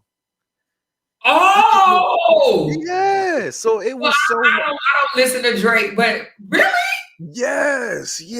Drake actually dissed him. Yeah. So that's why it was so much powerful to see her out there doing her thing, and she was willing to participate in this in this craziness, right? And it was just like, yo, all right. Lyrics meet the road. All right, situations meet the road. It was everything was in that gumbo tonight. You feel me? Everything. Okay. Well, then dang, And so I'm wondering. Some people say that they're dragging Serena now after she's done that, but why would they drag Serena if he dissed her first? Because they aren't the fishes that swim in the deep. They're the surface dwellers. Okay. Yeah, you would only really understand it if you go back through hip hop, right? Go back through hip hop. If you actually go and Google Drake diss Serena's husband, you can Google it. I'm about to too. So Drake, why would you anyway? This Serena. Okay, here you go. Let me see. It's called The Middle of the Ocean. Yeah. What do he say? What do he say about him? It says, hold on. He says something about Serena, your husband is a groupie. Yep. He claimed we don't got a problem, but no, boo, it's like you're coming from sushi. Yeah. Yeah. Yeah. So it's a lot deep. Like a lot of people they'll sit there and speak on it and they don't really listen. They don't really listen. Listen, I had an hour drive. Listen, I was driving an hour to work and an hour back. I had time to listen to everything. Oh wow. But I mean, okay, so one, I did not know they were a couple. Two, they only broke up 2 years ago? Yep. Oh, I thought she was married to a white man, Serena. No. She was married to a white man. But she married him after Drake. Yes. Yes. It was after the relationship with Drake that she married. And Drake called her husband a groupie. Her husband said, well, then I'm a successful groupie for my wife and daughter. So somebody asked, what was the cheat code? Let me go back to that one. They said, I got to go and pull up the cheat code, but I think it was actually a Grand Theft Auto cheat code because it was because of the symbols. Oh. The cheat code. I didn't go back and test if it was Grand Theft Auto because I didn't see a blink between certain like say I didn't see the square get pressed twice, and then maybe that was something I missed, but I didn't see like the square get pressed twice, and then the up down arrows, they weren't included also. But I do know the cheat codes for Grand Theft Auto with the triangle, square, circle, and X. That's deep though. I'm wondering, I mean, I'm sure not most, but I do see a couple of people here saying that they knew right away, what it meant and all. But wow. How old are you, if you don't mind? Are you like in your 30s, 40s? Oh man, I'm 30, 37. I just turned 37. Okay. So you're really, I'm just only asking because I'm just seeing how you're connected to the hip hop. Like I never got into it, but I know people my age have, but I never got into it. You really want to ask that question because I can go down that rabbit hole and it's going to surprise you. That people my age are connected to it or no? Negative of how I got so deep into hip hop. How did you get so deep in hip hop? All right. So boom. I grew up as a pastor's kid. Super preacher's kid, super in the church, super in the church the whole time, right? I mean, I'm talking about we went to church. The week started on Sunday. And right, and went on through. Then you got revival. You got Wednesday night service. Then you got revival Saturday through Sunday. And so when it goes to that, I wasn't allowed to listen to rap music. So you rebelled. Oh yeah, I was not allowed to listen to rap music at all. And so what happened was when I started listening to rap music, I started getting really deep into rap, and all-time favorite is Jay-Z, hands down. But I started getting real deep into rap music, and so for ever since then, I've always loved rap music, studied rap music. If I went to school for rap music, it'd be a PhD easily. I failed every other class. I would only pass rap music. Yeah, I'd pass rap music. But yeah, so rap music has always been my core. So I've always looked at it very deeply. How did your I'm assuming that your father was a pastor. How did they take you shifting to rap music as heavy as you did? Well, in the future, it didn't really matter, right? Right. But at that forefront, I was not allowed to listen to any secular music whatsoever. Wow. No secular music. So it was like John P. Key, Mississippi Mass Choir. I remember when Kirk Franklin came on and everybody had a conniption. When he came out, dancing to the yeah. I was at the forefront of that because it was the old church versus the new church. So it was that whole thing going on. But yeah. So I've always been super deep in the rap, and I always loved the craft and the talent. Mm, okay. That's pretty cool. I was about to ask you something else about Kendrick Lamar. It was something I was about to ask you about Kendrick. Oh, do you think this is over for Drake? I keep hearing a lot of people saying, "Oh, this is over for Drake. Drake is over with." Do you think this is over for him here in America? That's a heavy question. It's only a heavy question because Drake has hits. Drake could go for. I mean, I don't. It's gonna end up being like, going to a Patti LaBelle concert at some point in time in my life, and I have to explain to the young folks who Drake really was. Through this situation, he didn't pan out to be the best. Okay, cool, right? Mhm. But I just see the Squid Games reference. Yeah. The Drake situations. Drake is not done. He's not over with. It's not over for the rest of his life. It's not like he can't ever put out another album. It's just that, and right now it's just the time to take a seat and just take a step back and just kind of reflect. This is unfortunately you pulled the wrong coattail, and this one was the one to turn around and bit you. It wasn't a coat at all. Okay, so that MF said the Squid Game reference is not far-fetched as the symbols represent hierarchy and rank in society. The premises is about struggle, dehumanization, and what struggling people will do for money.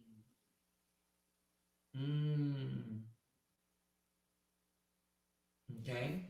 Let me ask you something. So I heard that Beyonce and Jay-Z is the one that got Kendrick Lamar booked for the show, for the Super Bowl. Like they run it or something like that. What is their affiliation? Because I know you said you're a big Jay-Z fan. What is Jay-Z and Beyonce's affiliation to the Super Bowl to where they can pick who comes on and who performs? I think your mic just went low. I think it's back on now. Sorry about that.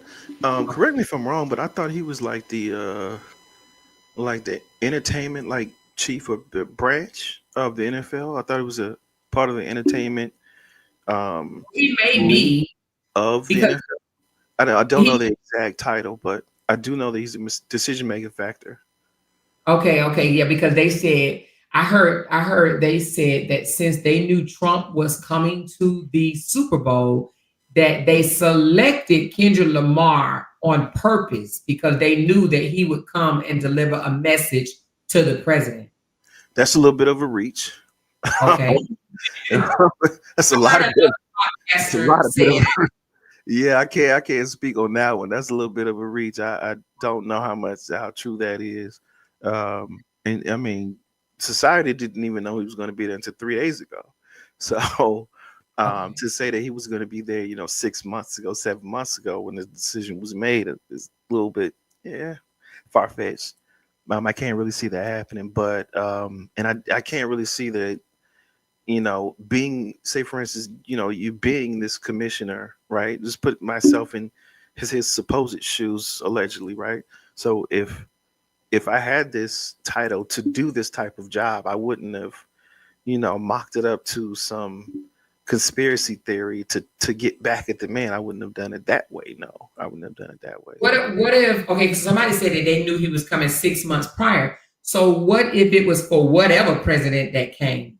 Or not even president, but what if they just wanted to show America the message? But then they could have shown it. They could have shown it without the president being there. Because remember something. This is the first time a president has ever attended an NFL football game. Right. Or NFL, I'm sorry, not a football game, but a Super Bowl. Super Bowl. And he got gone right after the performance. They said he left mad. I won't say he left mad, and I can't speak on how he left, but I do know he departed shortly after either the beginning of halftime or during halftime, which wouldn't be like, let's literally think about it. Let's think about this. The president of the United States, do you think he has time to watch a football game all the way through? Do you really think he will be leaving at the end? And his team was being creamed. So if it was me and if that was the team I was going for, I would have left too. If by halftime they hadn't even gotten on the scoreboard, I would have left too, depressed. Now, don't get me wrong. Don't get me wrong. I'm just saying it. You know, I would have listen. I walked out of plenty of football parties. And came back and found out that the other team won. Where'd Phil go? Yeah, he was pissed off. Wow. So I thought they booed him at first, but then I found out that it wasn't him that they booed. It was actually the female. What's the white girl name? The one that Taylor Swift. Yeah, the one that Kanye. I want to ask you about Kanye. What do you know about him? I know we've changed it up a little bit, but Kanye been doing some weird shit lately. Like, what's really going on with that weirdness? But he came out and said that he's perfectly fine and nothing is wrong with him, right? Listen. I'm a huge fan of Kanye. I'm a huge fan of phases in his art. Not all phases, obviously. What about this current phase? What's that?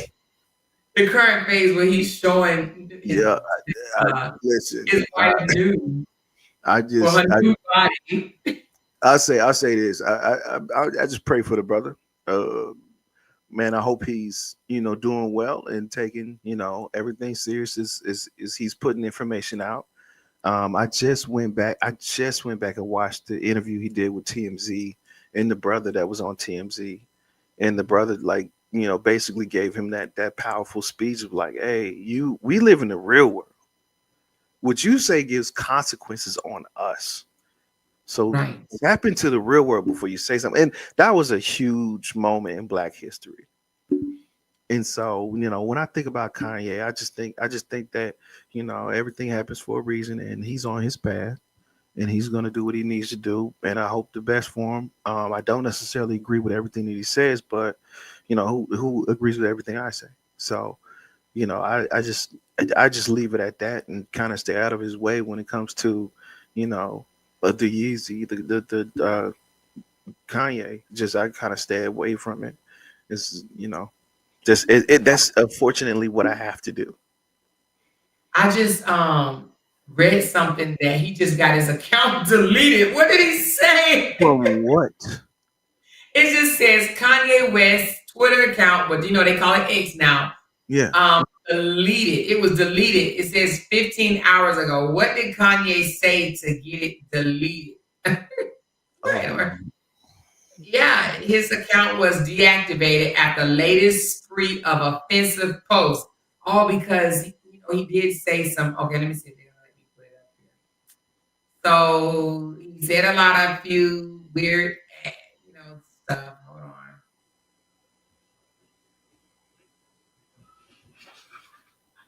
Well, it says it violates the rules, so I don't even know if I can actually say it.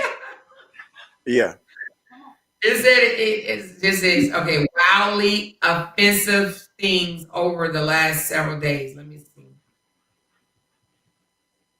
It says that it was homophobic, misogynist, atheist, or a list, or whatever it is. Oh, what did he say? Hold on.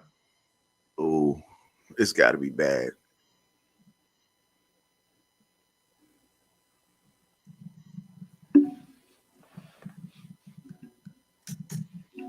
I know my daughter told me something. I'm actually surprised he got it deleted or taken down with Elon Musk being the over it, because I thought he said he was going to run a non-censored site. Yeah, I couldn't even tell you. I kind of steer clear, to be honest with you. I just 808 and Heartbreaks, College Dropout, those were my two favorite albums from Ye. And I just leave it at that. For some reason, they're not telling you. Okay, here we go. It's too small. I can't see that. But one, he says,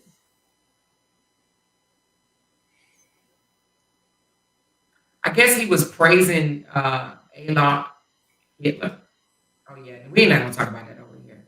So he it sounds like he was being very Kanye. Yeah. And it, Oh, he said with Ivanka Trump. yeah, I'm off that. Not touching that with a 10-foot pole. Wow. Okay. Yeah. He's weird. Anyway, but yeah, Kanye has been doing. I think he. Do you think he does stuff like that for attention because he's about to release an album, or he just wants the attention, no matter if it's good or bad? That's the funny part, right? Am I coming in loud and clear still? Yeah, loud and clear. All right. That's the weird part about it. Is that I actually think he does. I don't think he does. You don't? You really think that's what he be thinking on his head and that's what he says? I believe he comes straight off the top. Mm.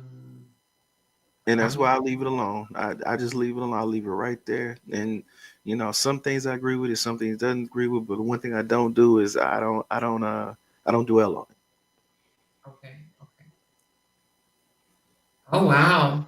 Well, okay, so I don't know if your wife told you like our channel over here. So we are going to be taking a turn a little bit in our content. So we normally break down like narcissists, toxic behavior, abusive behaviors, dealing in relationships, dealing in just content creation, pastors, celebrities, and whatnot.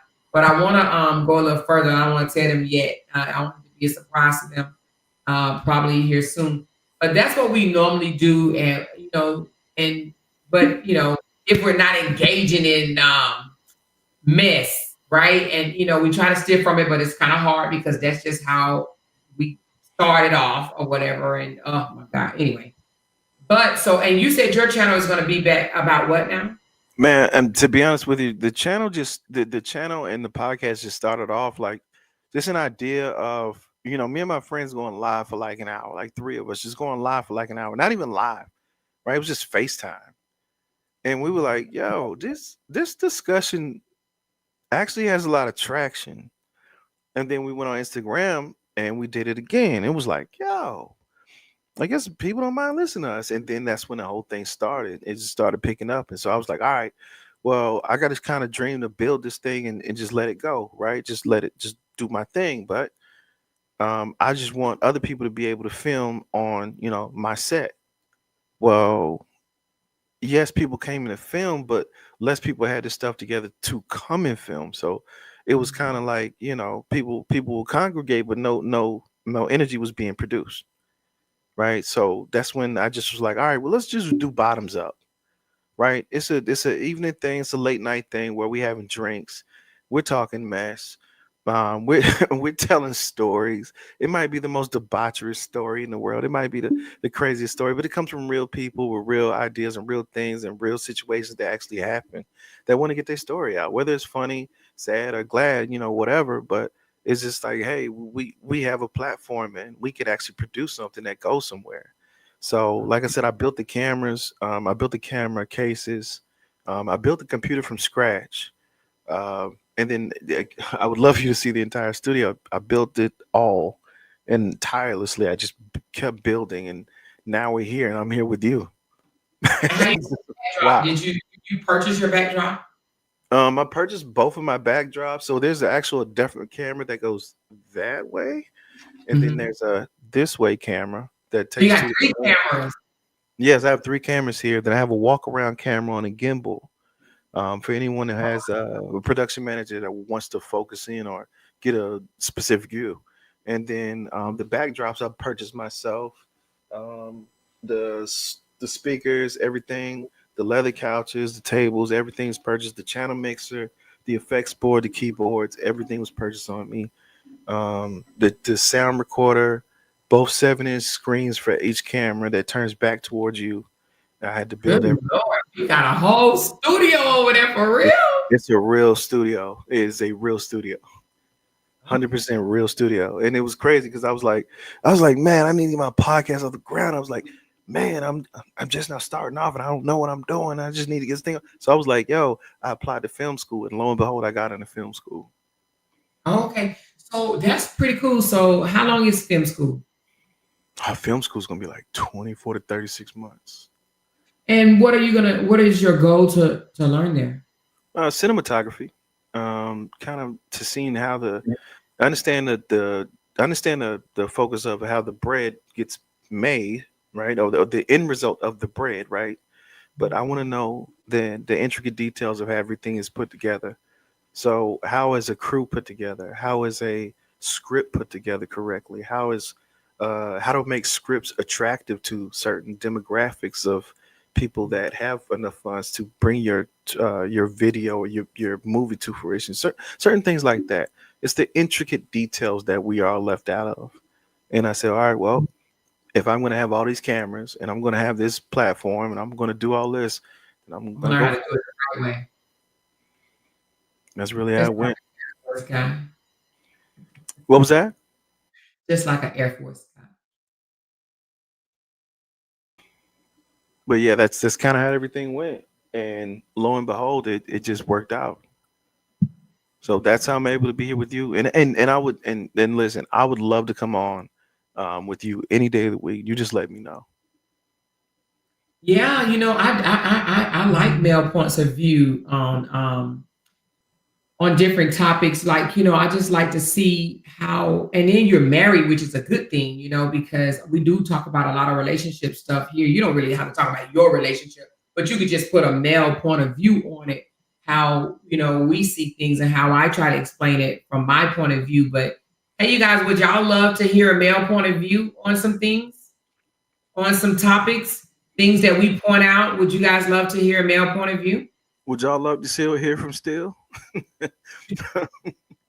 Probably not, but I can bring what I got. Okay, I'm seeing yes. Do you see the comments? No, I actually don't. So, on the very top, are you on a computer or your phone? Or you on a computer, right? I came in through a browser, but I'm not in YouTube. I'm actually right. You don't have to be in YouTube, but you came in through StreamYard. So at the very top right, do you see where it says comments? Oh, yes. So if you click on there, you'll see the comments. You see them now? Oh, it's a lot. It's a lot of comments. Yeah. Oh, okay. So Tina said we would love to hear from our brother. Okay. And Dream 59 said this is awesome. Tinker said, man, this is awesome. I love the connections that Amora is making. Very creative. Keep going. Knowing an intelligent man is loving my sister correctly is heartwarming. Ladonis, girl, you did good. Hey, Ladonis, girl, they said you did good. It's Lacondas, but that lady. What did I say, Ladonis? What did I get it from? Ladonis. I read it from there, knowing her name is Lacondas. I don't want to get checked when I go back upstairs. You know what I'm saying? Why don't you check them and tell me my name ain't no damn Ladonis? I know it's Lacondas too, but I just it's Lacondas. Yes, a male point of view is needed sometime. Yes, this is awesome for the both of you. Moving on up. Yes, because he is an intelligent young man. Yes. And he knows the Lord, y'all. He knows the Lord. Amen. But I like calling out pastors over here too, but some of my supporters don't like it. They be like, "No, I'm gonna just stick my finger up in the air and leave." But I like to even call out their pastor. I know, right? Because it's always my pastor don't do that. My pastor, it's one ever. My pastor. Everybody. Hey, so we could definitely work. We could definitely work or whatever, and I would be glad to get you up and running and going. That'd be cool. You already got a page? I can create one. Actually, my job is to build websites. So no, not a website. I'm talking about a YouTube channel. Oh yeah, I can build one in seconds. Yeah, you gotta have a YouTube channel to go live. If you want to, if you really want to do, you gotta get a channel, and then we can go from there. I have one up tonight. Okay, name it and make it a business account. Let me give you. I'm gonna put my information back here for you.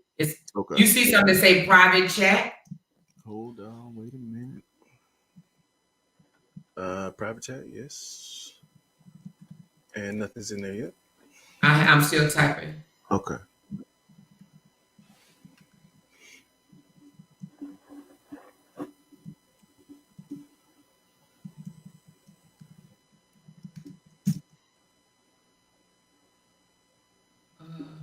I have to remember.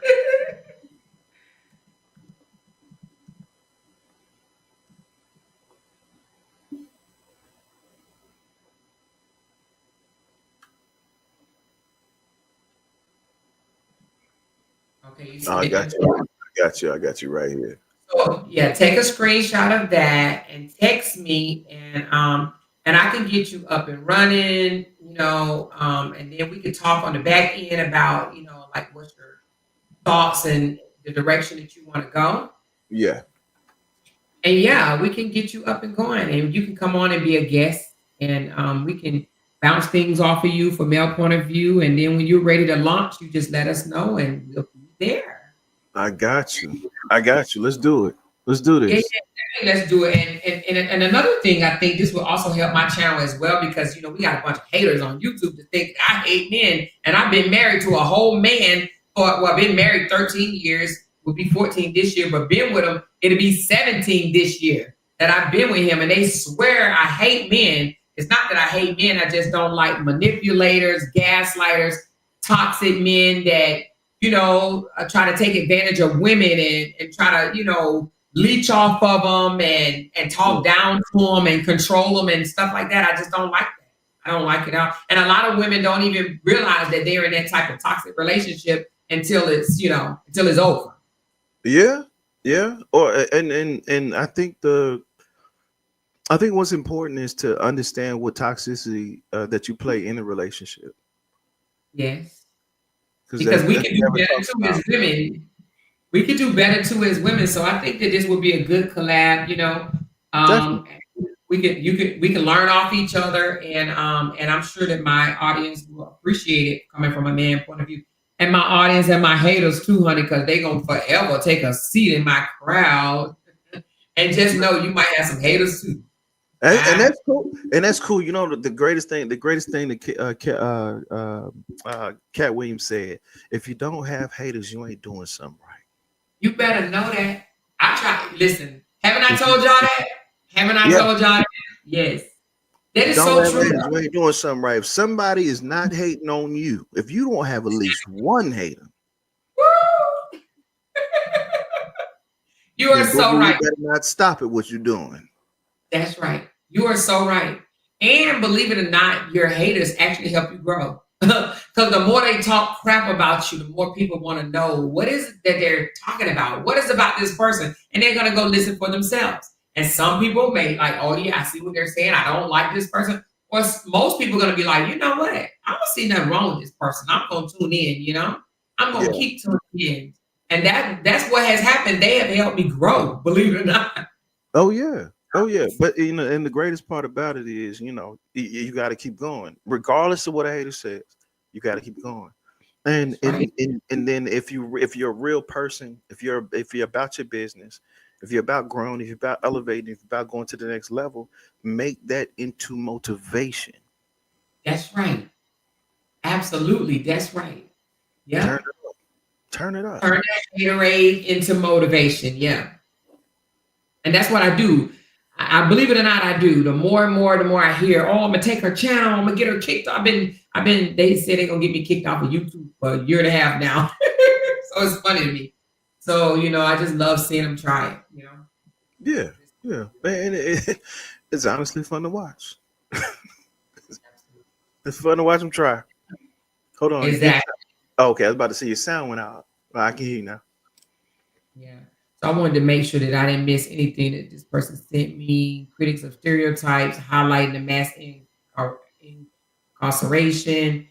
All right, it said the set design resembled a prison yard, drawing attention to the issues of mass incarcerations and its disproportionate impact of Black America.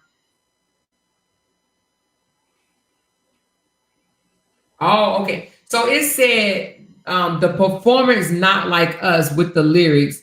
The settlers was using town folks to make them richer. Fast forward 2024, you got the same agenda. Oh, what do you think about that? That's a lyric. That's a lyric from the direct song. Oh, that is the lyrics? Yeah, it's a lyric from that's the actual lyric. The settler was using town folks to make them richer. Yeah, Fast forward before you got the same agenda. yeah, he's doing a cross comparison about How it was being. yeah, it's like what happened back then, and they were taking advantage of versus what's happening now, and you're being taken advantage of. But he's not saying that as it's happening to him. He's saying that as a culture, but he ultimately saying that to Drake. In what way? You have to go and look at the actual lyrics. So, okay.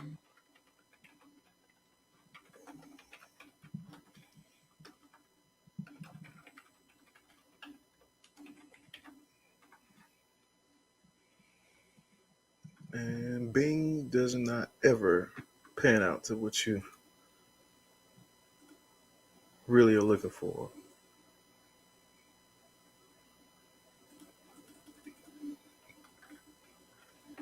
Google Chrome is always for the culture. I don't know why. Okay,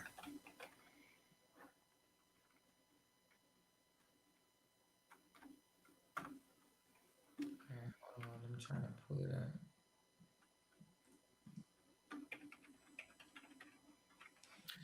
Now this one says, hold on.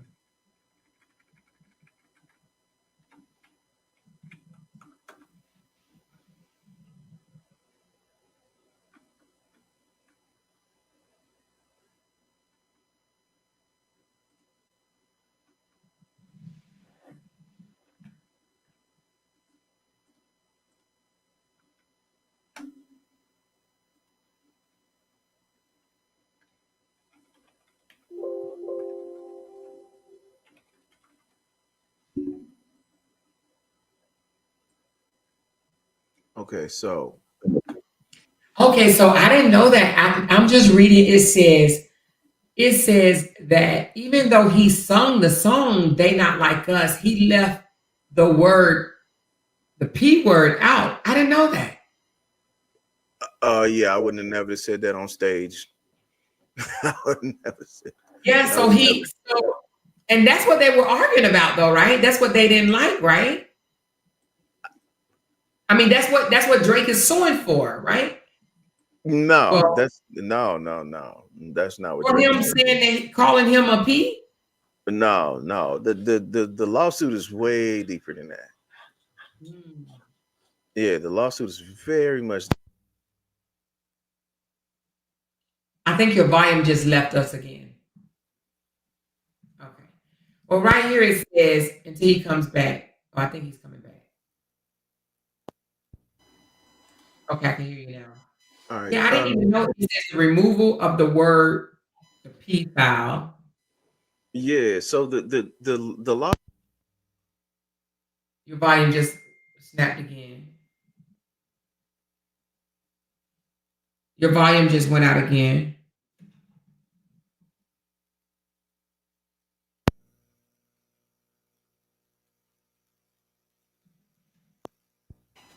I'm coming in now, right? We hear you now. All right, so yeah, my digital recorder is acting tough. So the lawsuit was about support because if you your volume keeps clicking. I don't know what's up with it.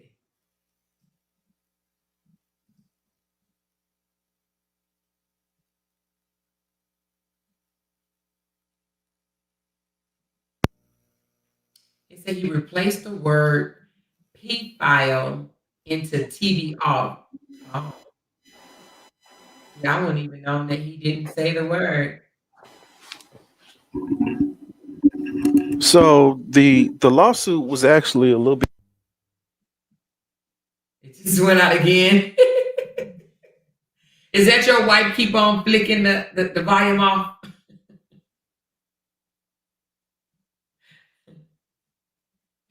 He's gonna come back in a minute. Drake is a thief. He go around stealing folks' music and beats. Oh, wow. Okay. LaConda's LOL. We got to call you to help him like we call Jay. LaConda's! Jay! LaConda's! Jay! LaConda's! Every time he sits down, the sound goes back off. Yeah, it sounds like a shortage or something. He said Drake like minors. Okay, so he replaced as being a P-foul by saying he like A minor. Okay. Amor, have you ever read the lyrics of the song? No, I never have. I'm getting ready to pull it up now, but you got so many people that is breaking it down as I in the last 15 hours, you know. So many of them. I'm just trying to find all the lyrics because I got it where they're breaking it down.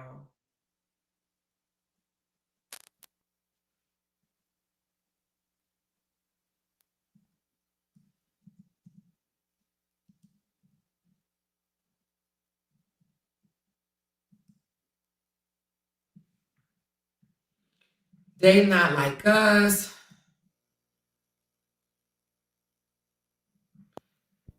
I see people mustard on the beat. A mustard on the beat.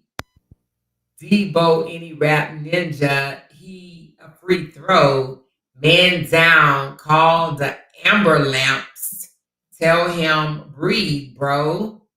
Nail a ninja to the cross. He walk across like Tizo. What's up with these jabronis, a ninjas trying to see Compton? The industry can hate me, F them all, and they mama. How many options you really got? I mean, it's too many options. I'm finna pass on this body. I'm John Stockton. Beat your A and hide the Bible if God is watching. Sometimes you gotta pop out and show a ninja. Certified boogeyman. I'm the one that's up the score with them. Walk him down whole time. I know he got some hope in him. Pull on him. Extort shit. Bully death row on him. Say Drake, I hear you like I'm young. You better you better not ever go to cell block 1. Too any bees that talk to him and they in love. Or too any bees that talk to him and they in love. Just make sure you hide your little sister from him. They tell me Chubb's the only one that get your hand-me-downs. And party at the party playing with his nose now. And Baker got a weird case. Why is he even around? Certified lover boy, certified P-foul. Wop, wop, wop, wop, wop, wop, dot, F him up. Wop, wop, wop, wop, wop, wop, wop. I'ma do my stuff. Why you trolling like a bee? Ain't you tired? Trying to strike a cloud. Strike a chord, and it's probably an A minor. They not like us. They not like us. They not like us. They not like us. They not like us.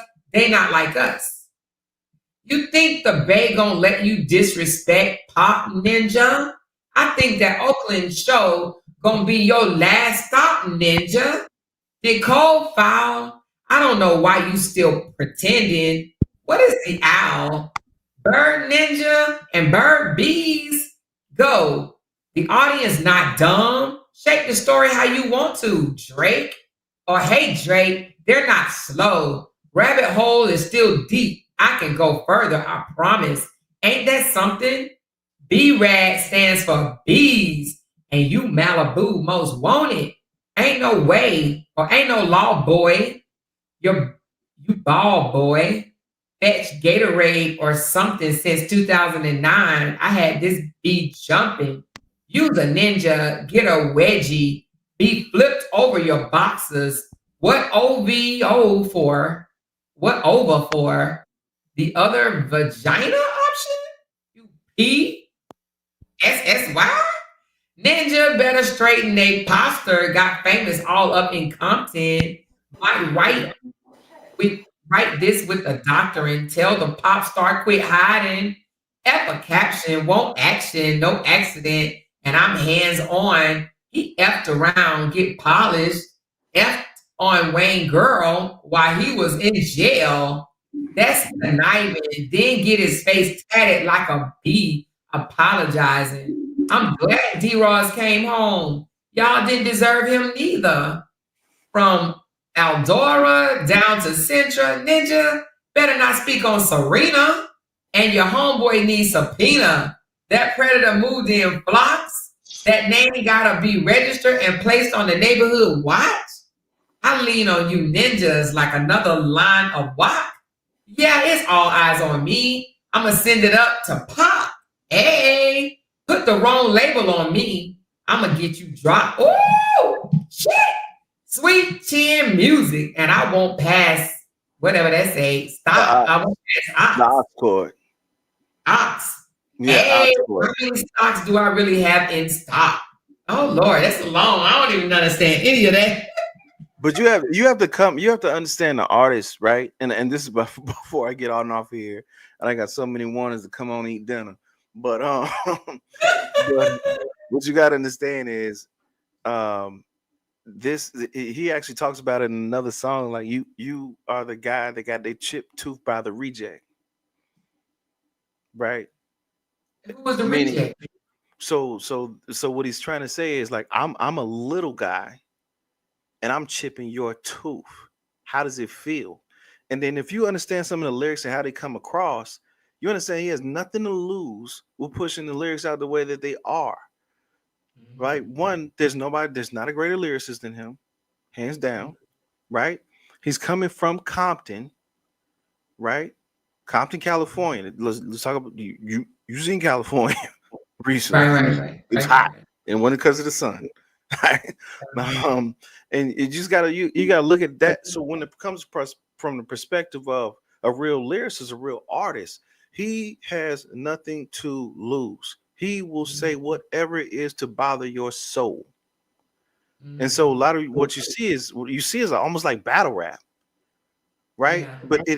But understand this: if you take a dial back, this actually is battle rap because it is one artist versus another. So this sets the stage. It's almost as if you're watching gladiators, and these are the best, right? They're gonna pull out anything and everything ever allowed in order to diminish the other.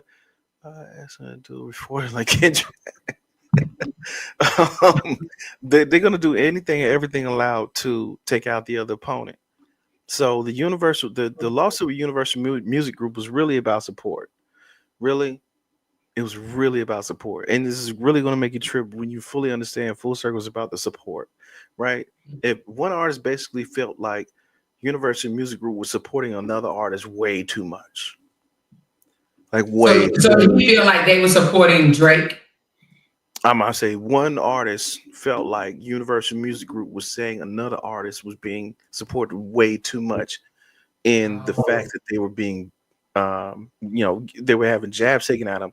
But it was like, yo, hey, wait, you're my dad too. Why are you letting him hit me? I'm the promised child.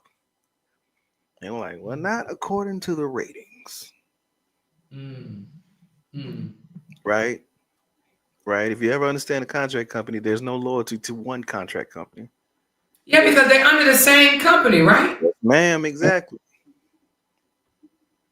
Wow. So, yeah.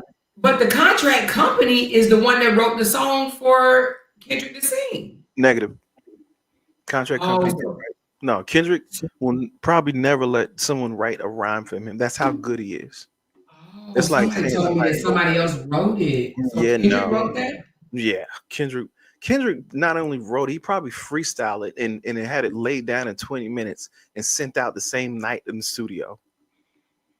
If you actually go back and saw how often he was dropping record after record after record in this battle, it was phenomenal. It was like I went to sleep, Kendrick said something crazy, I woke up, oh, it's another one. Oh, it's another one. By the way, you need to go hit refresh. It's another. No, Kendrick put out another one. I'm like, yo, he put one out last night. They're like, no, you need to hit refresh. I'm like, okay. Oh, he did put out another one. And that's how it happened. It really happened like that. That's why I said like this is the real nuts and bolts and the ingenuity that comes from actual hip hop. The lyricism, the poetry comes through. It comes across. It's so raw and so dope. It's just hardcore, and it's coming and hitting everything and anything in the way, and it's coming for anybody who's attached to you. That's why beef in hip hop is so big. One, if you ever love, if you do, and like me, I love hip hop. You go back to Young Dolph beef track, 100 shots. So rap is all about just beefing. No, so that's what we doing. We're just not doing it in rap music. No. Rap is not about beefing. Rap is not at all about beefing. It's about getting out the message. Getting out the message.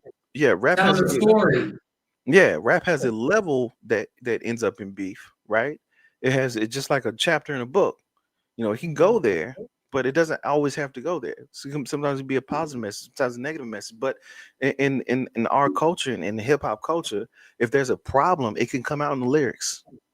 Yeah, they express themselves through rap, through songs, through music. Interesting. Yep, it can definitely come out. He's so talented, and I don't think he writes anymore. So Kendrick don't write anymore? I seriously doubt it. If you can go, you can was passed on by so many others. It was originated from. And you can go back. You can go a little bit deeper into some of his like earlier freestyles when he wasn't a signed artist. Oh, this guy was a menace, and it was for free. I said he played a whole crackhead in Power. Oh, you didn't see it? No. Oh man, I said Power, but I don't know who Kendrick Lamar was. Yo. You need to go back, watch Power. Go back to go Google it. Like episodes that Kendrick Lamar played the crackhead. Now, 50 Cent said he played the part so good he didn't know if he was still acting or what. Now, on the clip, you're gonna see him and 50 standing side by side each other. But he played the part so good as a crackhead, it had people in the cast confused.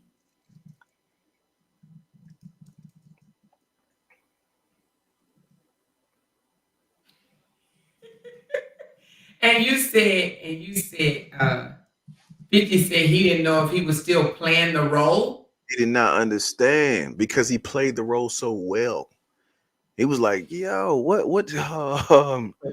This is like what? Who did I bring on my show?" Yeah, I mean, go back to, if you go to the clip, and you can actually see a little bit of confusion in 50 Cent's face. There it is.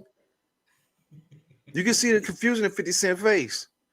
Like during one of the parts, and I believe it's the other part where he's riding his bike away.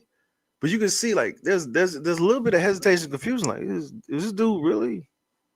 Is this Kendrick? Or just somebody else? So he's trying to figure out is he really? Really, yep. But he wasn't on no drugs. He was just playing a part.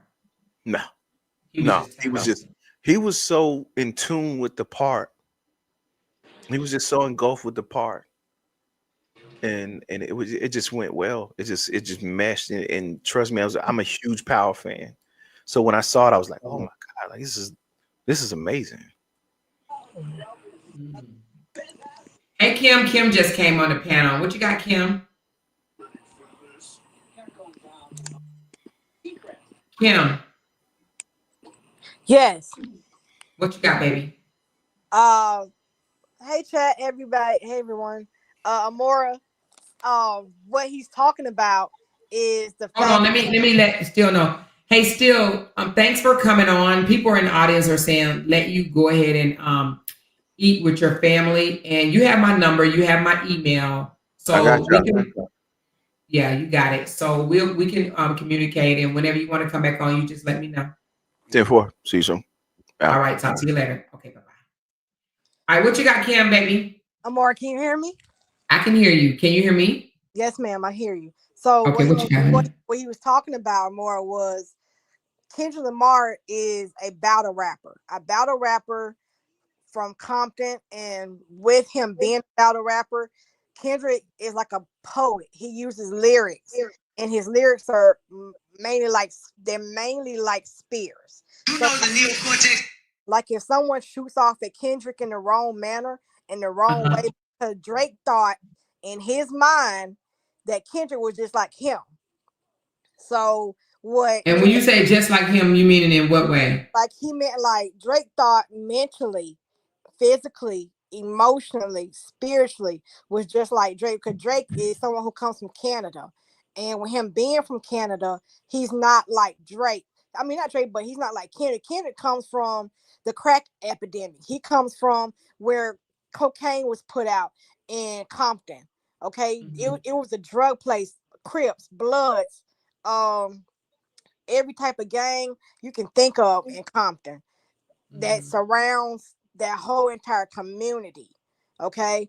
I grew up knowing about the history of Compton, and it's a lot of bloodshed that has been shed over the years or more. And that's how Kendrick was able to focus his mind in on what's really going on in his community, around his people, with the people. And he's able to zoom in and focus really clearly on what's happening. That's how, like he said, he played on power. He played that character so well. There's a song more on YouTube. When you get a chance, when you get a moment, go on YouTube, type in Kendrick Lamar, and then type in the word control, and you will begin to understand where Kendrick is coming from, because he uses his words in such a gratifying magnitude to where people really begin to see who he really is, not just as a man, but as a person. Okay. And Drake thought in his head, man, let me go ahead and get at Kendrick real quick, because let me see if I can get into his head and destroy him. See, where Drake messed up more was he didn't realize Kendrick don't come from the same background that Drake comes from. Okay, Drake come in the black community. He wants to be like us. He goes and uses people's music, steals different things, and then he wants to hang out with the black community. And that's why he made a song a while back about LeBron James. He got at LeBron because LeBron decided that he wanted to support Kendrick. And Drake didn't like that either.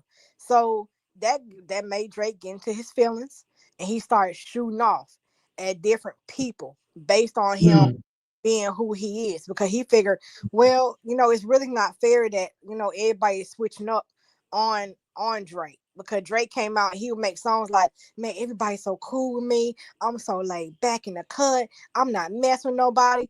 But then he went at Kendrick. Drake literally said to Kendrick, okay, listen, your kids do not belong to you. He literally sat here and called and told Kendrick that, listen, you're a wife beater. You beat Whitney. Your wife sleeps around with your bodyguards. And then when he came out with the music video, not like us, he had Whitney in the video as a way to shoot back at Drake, saying, you talking about my wife, but better yet, you don't understand that I'm from Compton, sweetheart. You don't understand the background from where I come from. Okay. He had Whitney in there crit walking just like Serena. Serena was crit walking. Whitney who? Whitney is Kendrick's wife. Gotcha. And Kendrick had his wife in the video. Many people don't understand that Kendrick does have, I think he has 2 kids. I think he has a son and a daughter, if I'm not mistaken. If someone can correct me if I'm wrong. But I do know he does have a daughter for a fact. He does have a child.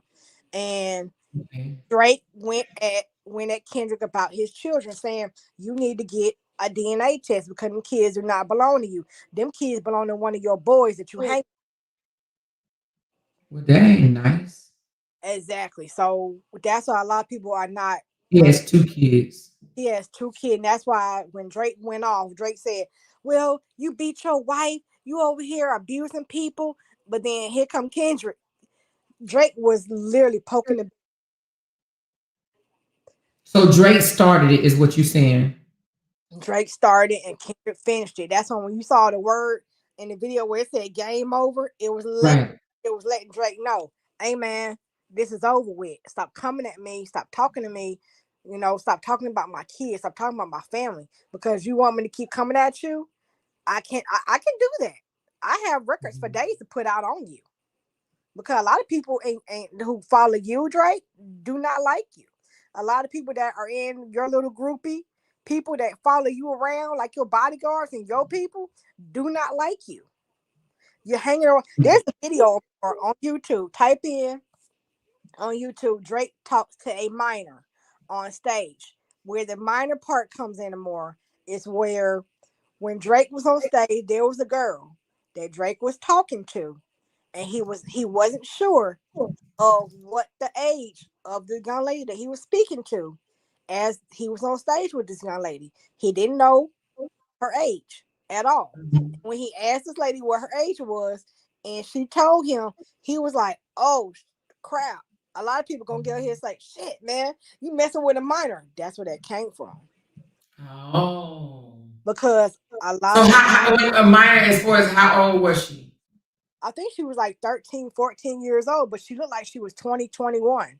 A lot of the girls nowadays are more, you really do have to check some of these girls. Well, what the hell was she doing at the concert? A lot of young girls are more go to Drake's concerts and want to be on stage with him. A lot of women want to go over there and want to flirt. So she was only 13 or 14? She was like 13 or 14. And there's a video of him bringing a young lady up on stage. He wasn't aware of her age. I'm not sure if he knew or if he went up there and he asked. He said, okay, how old are you? And when she said how old she was, that's when the minor part came in. Kendrick found out about it. And Kendrick said, okay, I got a little idea. And that's she was 17. But he was 23 though. Exactly. But that's still a minor, Amora. That's still a minor. If you're a little bit older than somebody. How was he supposed to know, but 17? And she was 17. She was 17. And the fact that when she went up on the stage with Drake, Drake literally pulled her in and started to have a conversation with her. And he didn't, I guess he just didn't care. I guess he just went straight for it and was like, well, listen, you fine, you pretty, you're beautiful. He didn't mind her age. He didn't care that she was 17 and he was 23. That's still a minor, Amora. It is. Now, I'm not saying it's not, but that's what Kendrick found out. And Kendrick used the words, you're messing with a 17-year-old child. That's still a kid. That's still considered a child. She's not legal yet. She's legal enough. Let's listen to it right quick. There's a video.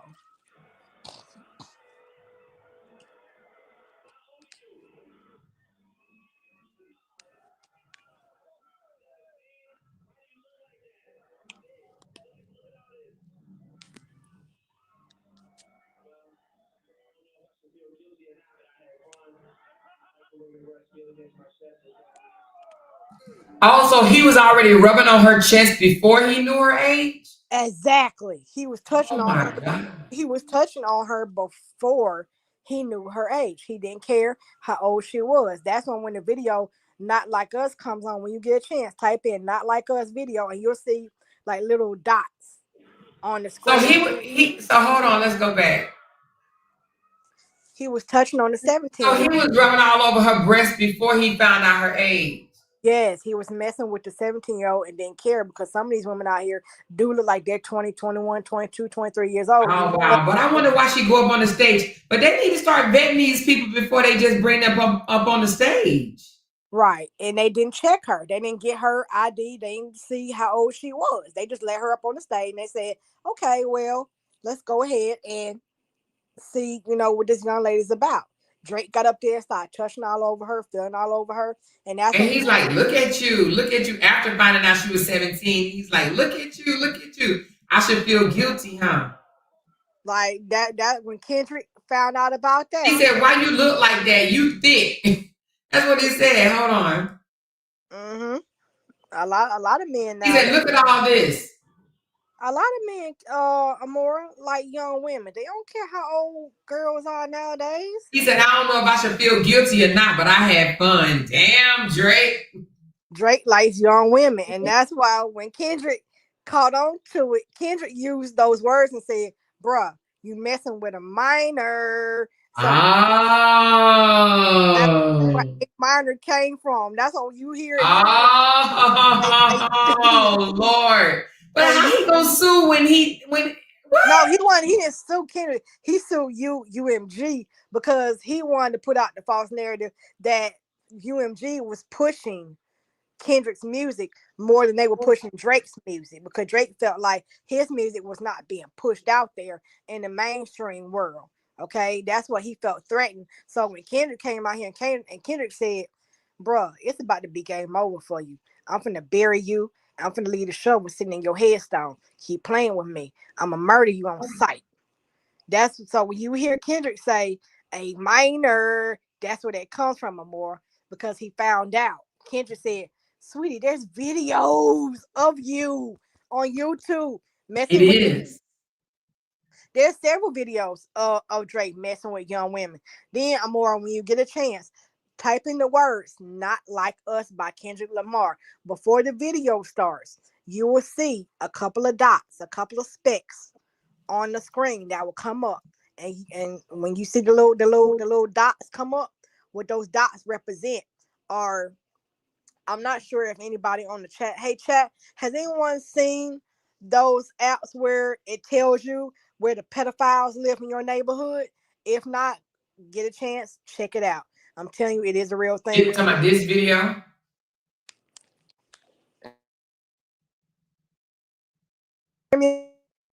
You said right before it comes up? Yeah, right when it comes up, Amor, there's a video. It's called Not Like Us. And there's a graphic video. And on the screen, you will see where Kendrick has little pinpoints of where the pedophiles in each community where they live. And the little specks represent all of the men who hang out around Drake. The little specks, the little pinpoint dots that you will see, the little dots that you will see on the screen. That You talking about this? That's it.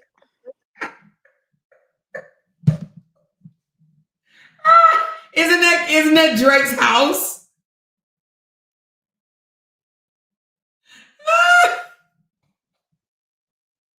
Kimberly, is this Drake's house? Your volume went out, Kimberly. Can she hear me? Kimberly, can y'all hear me? Did my volume go out? Let me know if my volume went out because I can't hear Kim. Oh, she said drop the link. Oh, okay. Hold on. Kim, how you get down there? Hold on. Let me. Okay. Give me a second.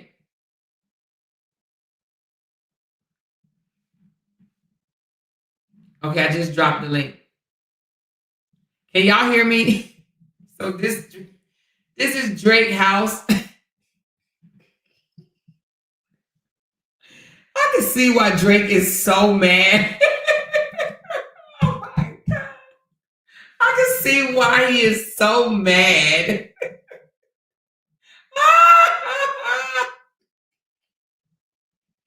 Oh my God. I would be mad too. I can see why he is mad. Hold on, Kimberly. Let it it's gonna freeze for a second, but then it takes a minute to catch up. All right, Kim, are you there? Yes, ma'am. Can you hear me? Hold on, y'all. It take a minute to catch up. You put pedo. Can you talk now, Kim? Let me see if I can hear you. Can you hear me?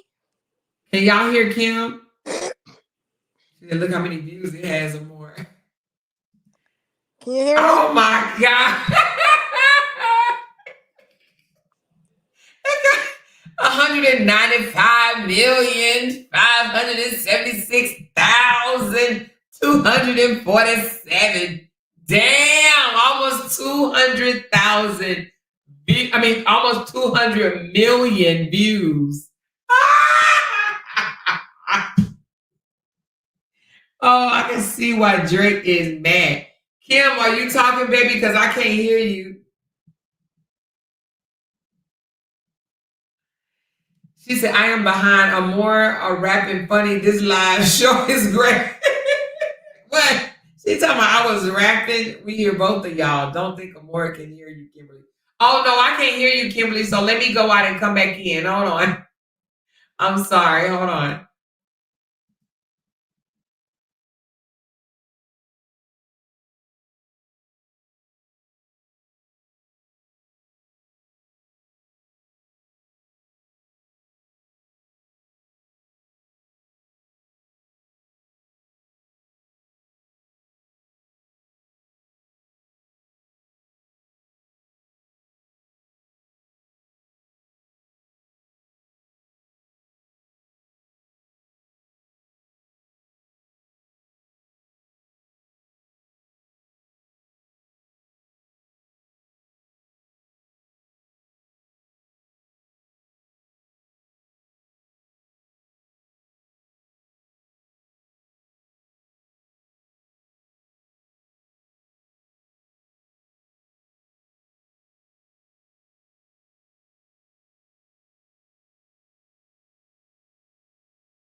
Can y'all hear us? Okay.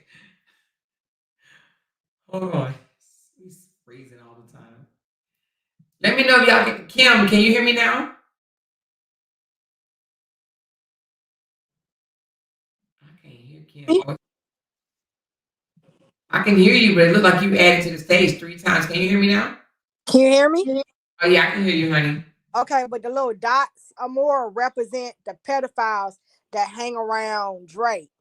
So that's why when Drake found out that Kendrick was calling him out, it was like, dude, you're staying in the mansion, but you're inviting girls, young women, over to your spot. Do you see where I'm coming from? Uh-huh. So how old is Drake now?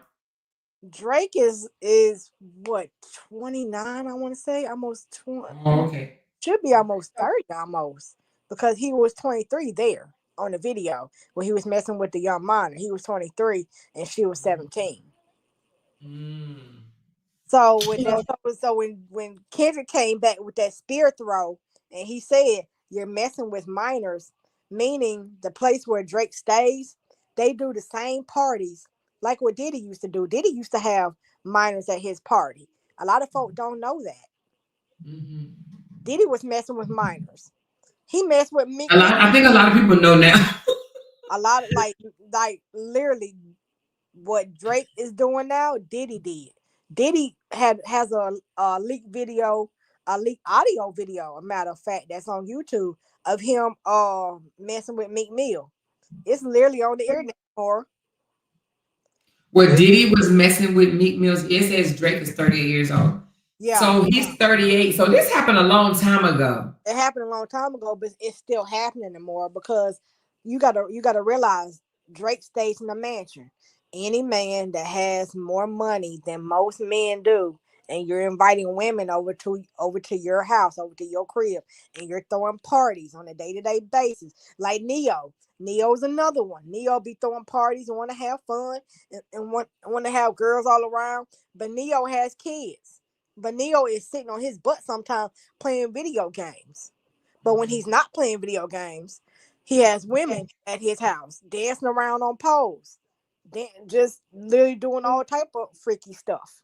More. Neo does the same. They have Neo? I like Neo. Neo's another one. That's on YouTube as well. A lot of these men that you don't think are not messing around with women are messing around with minors, and they don't care about the age of the young lady. They don't care where she come from, where she live, what state, what city, what town she comes from. They don't care as long as they can get it in and say, well, I don't really think it's anything wrong with messing with a young lady. They still doing it more. And that's why when Drake was so upset and Drake said, you know what? Instead of me suing Kendrick, Because what Drake does not realize is the fact that Kendrick can counter sue. Because anytime you do defamation, you say put out a false lie and say, well, you're beating your wife, or you're SAing your wife, or your kids don't belong to you, you can sue somebody for that. These are the petals around my house, but it looks like it's a little. There's an app. There's an app where you can find out more exactly where the pedophiles within your community or around your area, where they live, what house they're in. They have to be literally on paperwork. It would tell you exactly where they're located. So that's why when you saw that A minor, that's where that came from. Because Drake is still messing around with women. The boy is on drugs. His daddy did not raise him. His mama didn't do no better than his daddy did. And Drake has talked about how bad his dad was not around for him and didn't care about him and nothing like this, and just left him for where he was. His mama did the same thing. So that's why when Drake put that lie out saying, Kendrick, you're a wife beater, he could have been sued for that. Yeah. So does Kendrick beat his wife? No. Drake put the false narrative. He just put that rumor out there in the He just put the rumor out there and then realized by him putting a rumor out, he made Whitney come to the forefront. So when you see that video, Not Like Us, when you get a chance to pull up the video, Not Like Us, and you play the entire video, when you get to halfway in and you see the young lady standing back behind a chair with Kendrick, that's Whitney. That's his wife. That's Kendrick's wife. Yeah. And so I'm reading, it says Kendrick won 5 Grammys off of that song, They're Not Like Us. Yes. So Drake, big man. He big man. I mean, Drake started because Drake kept poking the bear. Just kept going at Kendrick, telling Kendrick. Wait a minute, Neo, is he gay? Neo's not gay. Neo plays around with women more. When you get a chance, look it up. It's out there. He play around with women, but he's not gay. He's not gay, but he does mess around. But Meek Mill is. You mean he play around with men? Meek Mill and Diddy have an audio, a leaked audio. It's online. Whenever you get a chance, also check that out. When you go to, it's a video. It's called Godfrey. Type in the word Godfrey and you type in the video, and you'll hear Meek Mill and Diddy doing some things. Okay. Wait a minute. I don't want to hear them doing things. I know, but I'm saying, but the men that how you know it's them? Is their voices in the video more. It's literally a leaked audio that Nicki Minaj had one of the bodyguards that she knew that was hanging with Diddy. She had evidence because the fact that when you get around certain people or more and you don't really want to be around them and you don't want to hang with them and they try to force you to hang with them and some stuff comes to the forefront, the truth comes out. And there's a video of Meek and Diddy. I'm not gonna go into detail, but for those who do have seen it or heard it, it's very graphic or more. Well, I probably won't be able to play it here because I won't be able to play it on here, but when you get a chance in your private time, check it out. Here what I'm telling you. Neo's another one. Neo be playing with women, minors, young ladies. Neo has gone through every type age woman you could think. That's why Neo has kids. It ain't just with one woman. He done messed around with several women too. He's another one or more. And when Kendrick found them folk in Compton, they don't play when it comes to family. They don't play when it comes to children. They protect their young out there. They make sure their young don't end up being, unalived. There are a lot of people who have been unalived out there in Compton. There's so much bloodshed from that city. It's a dang. So you into hip hop like that, Kim? Yes, ma'am. I grew up in that era. I grew up I grew up sheltered in the mofo because we weren't even allowed to listen to rap music when I was little. Yes, ma'am. I grew up on the that was the devil's music, baby. Yeah, back then. We wasn't allowed to listen to it. I got me some gummy bears. Back in it, like, when you get a chance, check out the battle between Tupac and Biggie. That will help you to kind of. I heard somewhat of that. Yeah, Biggie and Tupac slept with Faith Evans. Yeah, I did hear that. And he said that's why I F your B, you fat mo. Yeah, and Tupac took pictures of Faith and sent them. Unclothed? Yes, when Tupac was alive, when he was here, he took pictures of Faith, sent the pictures to Biggie and said, "Hey man, that's why F Joe." He sent the picture to him? Yes, he sent the pictures to Biggie, and Biggie was like, "I know you lying. I know you did not just send me pictures of my girlfriend that I was dating." But then he also had little Kim back then as well. So when Faith Evans walked in and saw little Kim in the bed with Biggie, Faith Evans was like, oh, so you want to sleep around on me, huh? I got something for that ass. Faith Evans walked in on Biggie, Notorious B.I.G., and found him in the bed with little Kim. Okay, so Faith Evans slept with Tupac because Biggie slept with Kim. Yes, slept with Kim, and both of them. Oh my God, I don't even know why anybody would sleep with Biggie. They were sleeping around, and Faith was a part of. She's in the music. Anybody that's in the music industry, and I can also tell you, Angie Stone's another one. Angie Stone has come to the forefront to admit some things that she witnessed when it came to Diddy, when it came to a lot of things that a lot of music people in the industry have done. Amora, it's a real thing out here. When you get in the music industry, you start finding out who's a creep and who's sleeping around with who. That's when the battles start going on. And Diddy put out a hit on both Tupac and Biggie. He had both of them unalived. It is a real truth. Who did? Diddy?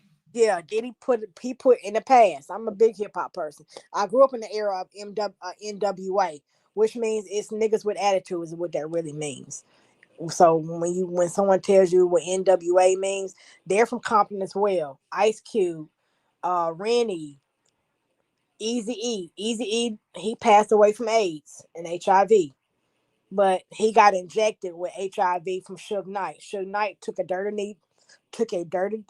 needle and stuck into Eazy-E's neck when they got into a fight one time, and they couldn't seem to figure out how in the world did Eazy-E pop up with AIDS and HIV out of nowhere.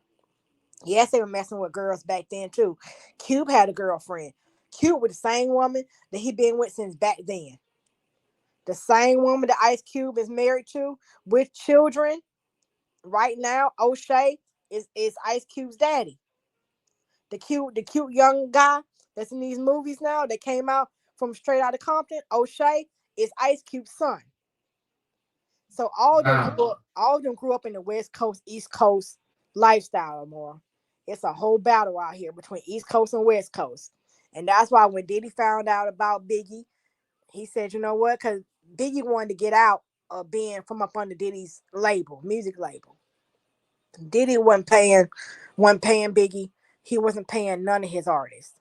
And a lot of people do know for a fact that Diddy was using a lot of the people that he had claimed that he had signed to his music label, that if you want to get out from up under him, he literally will have you X'd out. So that way, if you do want to come out and you don't want nothing to do with him, he had Biggie and he put a hit out on both of them, had both put money out and said, listen, if any of y'all men out here from East Coast to West Coast can take these dudes down, I'll put the money out for you. It's a huge battle. It's going on. Somebody saying there was never a picture leaked of Faith out there with Pac. No, it went to Biggie. It wasn't leaked online. It was sent to him. It was sent to him personally, because a lot of folk back there in the music industry had a way of getting to certain people's minds by taking pictures and sending them personally to whoever had access to that person.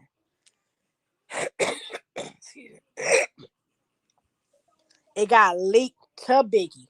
So when Biggie found out about it and Lil' Kim popped up on the scene, Lil' Kim said, well, I fell in love with Biggie. I mean, they were both in bed together. When Faith opened the door, Faith walked in, saw both of them laying. Where you get this story from? It's real. Faith told the story. It's on. Type in when you also get another chance or more. Get on YouTube. Look at Faith Evans' story. She tells the whole thing from beginning to the end. She will personally tell you that she walked in, she saw what she saw, she got upset. Her and Lil Kim got into a fight. She chased Lil Kim out the hotel wherever they were. She was trying to beat Lil Kim's behind. She was trying to really hurt her. I guess when they got into the altercation and Lil Kim grabbed her clothes and she said, "I'm up out of here. I don't want no parts of this." Faith Evans said, "Oh no, sweetheart, you're a part of this. You brought yourself in this room. You laid down, you took your clothes off, and you got in the bed with Biggie." It's a real thing out here, more. It's been going on for you. I thought you knew.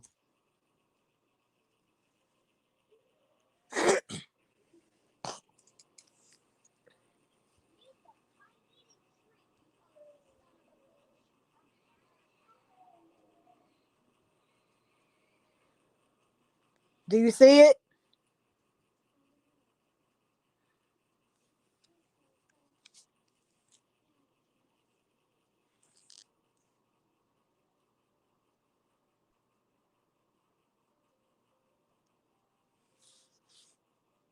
It says it's true, y'all.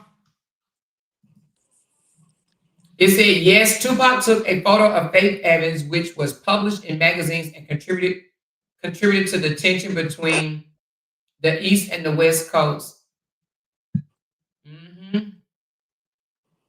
It said,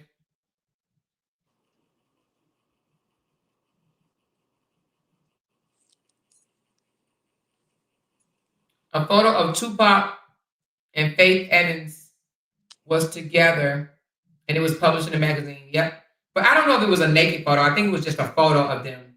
Yeah, it was a photo of them, but it was one where Lil Kim was. There's two photos. One person. This is the photo that was sent. He sent this photo to Biggie. That's one of them. But he had another one that he sent through one of his people that he hung out with that knew Biggie personally and sent the other picture to Biggie personally. So that way Biggie could see what was really going on. There's another picture that he sent, but he sent it through other men who were connected to Biggie that Biggie hung with. So that way when the information got leaked and put out there, that's when Lil Kim said, "You know what? I need to find out information on what's really going on." So Lil Kim went to Tyler Henry, and who Tyler Henry is. He's known as the world-renowned psychic, and Lil Kim wanted to get information and wanted to know, what Biggie thought of and how Biggie was feeling and all this. And she went out of her way to, she wanted to know if Big still loved her. I'm guessing from the afterlife.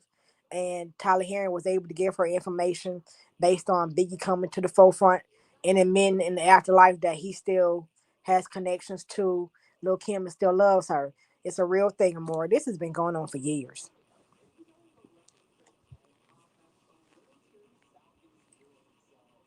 Well, I was 23, and when this happened, and I don't remember none of it.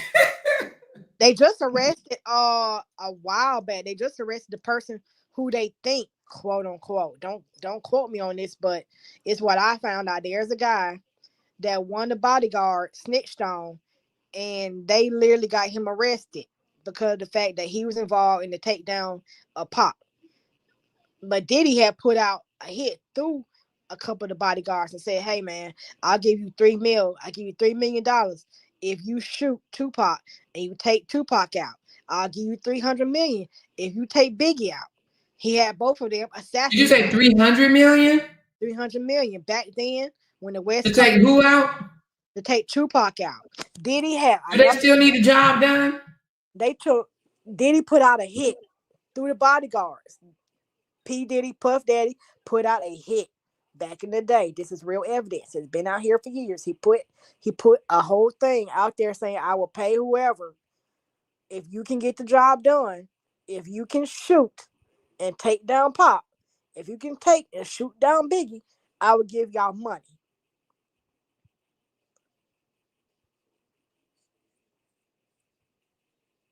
Okay. It's been so that's what leads up to now. Somebody said no, it was just 1 million. It was I'm just sitting up here thinking 3 million. it was 1 King million. still said, yeah, King still was just up here. He said it was 1 million. 300 million. Now I may have had to sign up, but 1 million now. It was 1 million that he put out the hit on. But my thing is, they just arrested one of the guys recently, and he's in jail based on. But 300 million? Who wouldn't try that? No, I'm just kidding. That's why Diddy's in jail for some of the stuff he has done. Some people have come to the forefront of the classroom and said Diddy has done this, Diddy has done that, Diddy has done. He had his main boy named Sean. There's a video of Sean. I think he's a mayor. I do not want to say he's the governor of Belize, but I do know he has connection to Belize. But there's a young boy. He's old. Sean's old now. But back in the day when he was like 20, 21, 22, he was hanging around P. Diddy. And him and Diddy were good friends. But Diddy set Sean up. Sean ended up spending a couple of years behind bars because Diddy went in the club, shot up a woman by accident, shot her in the face or something like that, and made Sean take the rap for him. Sean took the rap for him and spent years in prison. When Sean finally got out of prison, Sean somehow had connections. I'm not sure who he's connected to. That's none of my business. But all I know that Sean is connected to certain people in Belize. He became the mayor, I'm thinking. That's from what I've seen videos that he has done interviews about what Diddy did to him. Sean has apologized. He also has said that he has forgiven Diddy for setting him up, for getting him to take the rap for years. Sean is spelled Shyne.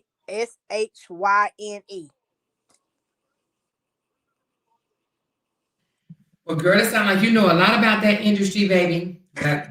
I know. We're gonna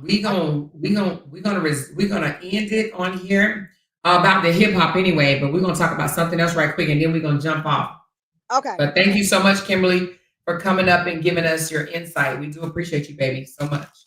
That's what leads up to now. So that from the industry back then to now, that's how this catches up to that. Okay. Sounds good, sweetheart. Thank you so much. You're so welcome, Amar. Okay. Bye-bye.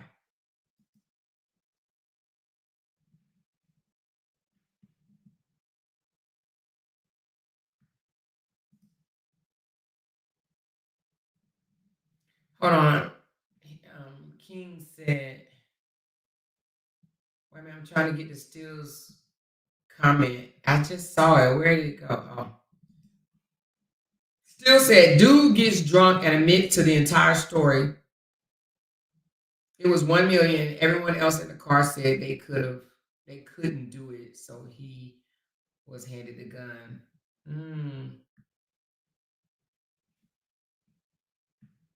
Okay. So $1 million. I don't know if I would have done it for 1 million. She said, "Amor, you leaving? Is Jeannie going live?" I'm not sure. I'll have to call her and ask her. I'm not sure. But I got a couple of messages in my inbox today. Let me read before we go. Let me see. Maybe this won't be appropriate for this one. I'll leave this next video. It's about the Hurt Twins story and Justin's story. So maybe I'll come back a little later because I had a long nap today, baby. I went to the doctor and they took out like 8 tubes of blood out my arm and somehow it just made me sleepy. So when I came home, I crashed. I was knocked out. Sister girl I'm talking about knocked out, y'all. So I went to sleep. And then I got up and went walking. Had a good little walk. So it is, let me see the time. It is 10:55. So it's 11:55 East Coast and 10:55 my time. So I'm going to, I'll call, I doubt if Jenny come back. I don't know, but I'll ask her. I know did she say she was going to come back?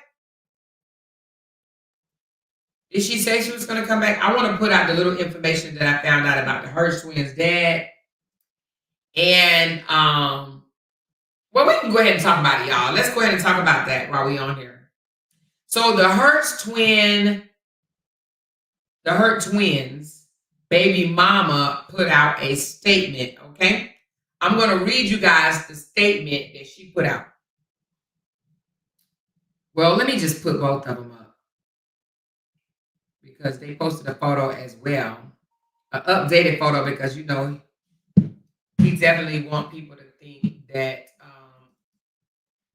they are both being abused, okay? Both boys are being abused.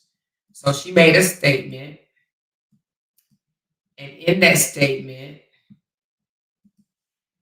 well, first of all, this is her and the boys, okay? Make sure y'all see that. Thumbs up if y'all see the nice photo of the boys. These are the ones that he is putting out is being abused. They're starving. They're going to school with the same dirty, nasty clothes on.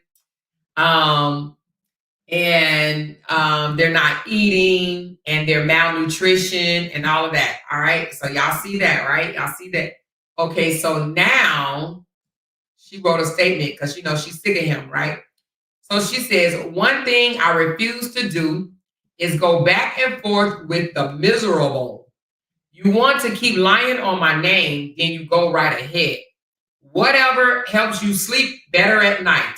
I'm about to be 37 this year, and I'm not about to entertain these immature people.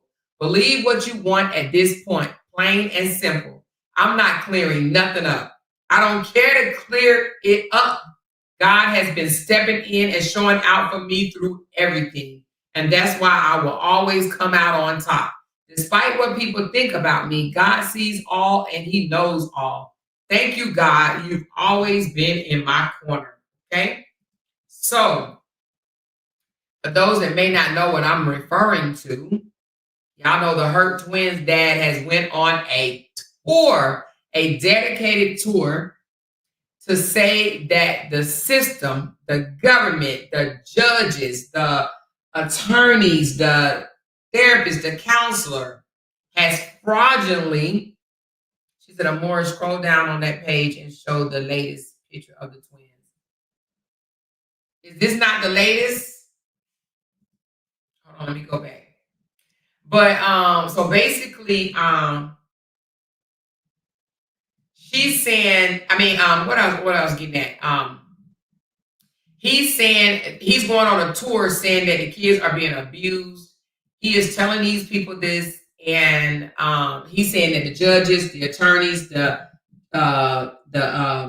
psychologists, everybody is plotting against him because he's a black man. You know, he's a black man and he's losing his kids because he's a black man. You know, they love saying Justice says because I'm a white man, and he says because I'm a black man, basically, why he's losing his kids. So let me put in the Hurt twins. Let me see the latest photo of the kids.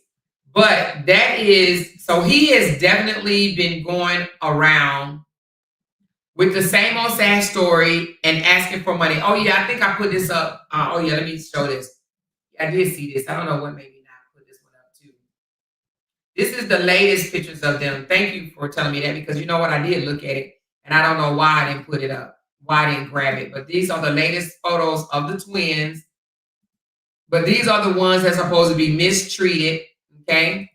These are the ones that's supposed to be abused, malnutrition, say the mommy is not feeding them, clothing them, they're abused, they're unhappy, they want to be back with their daddy. And they look like two nice, well, decently groomed, handsome young fellas, okay? They look like they are doing just fine. They look like they're so cute. Oh my God, they're just adorable. So anyway, she said, I was looking.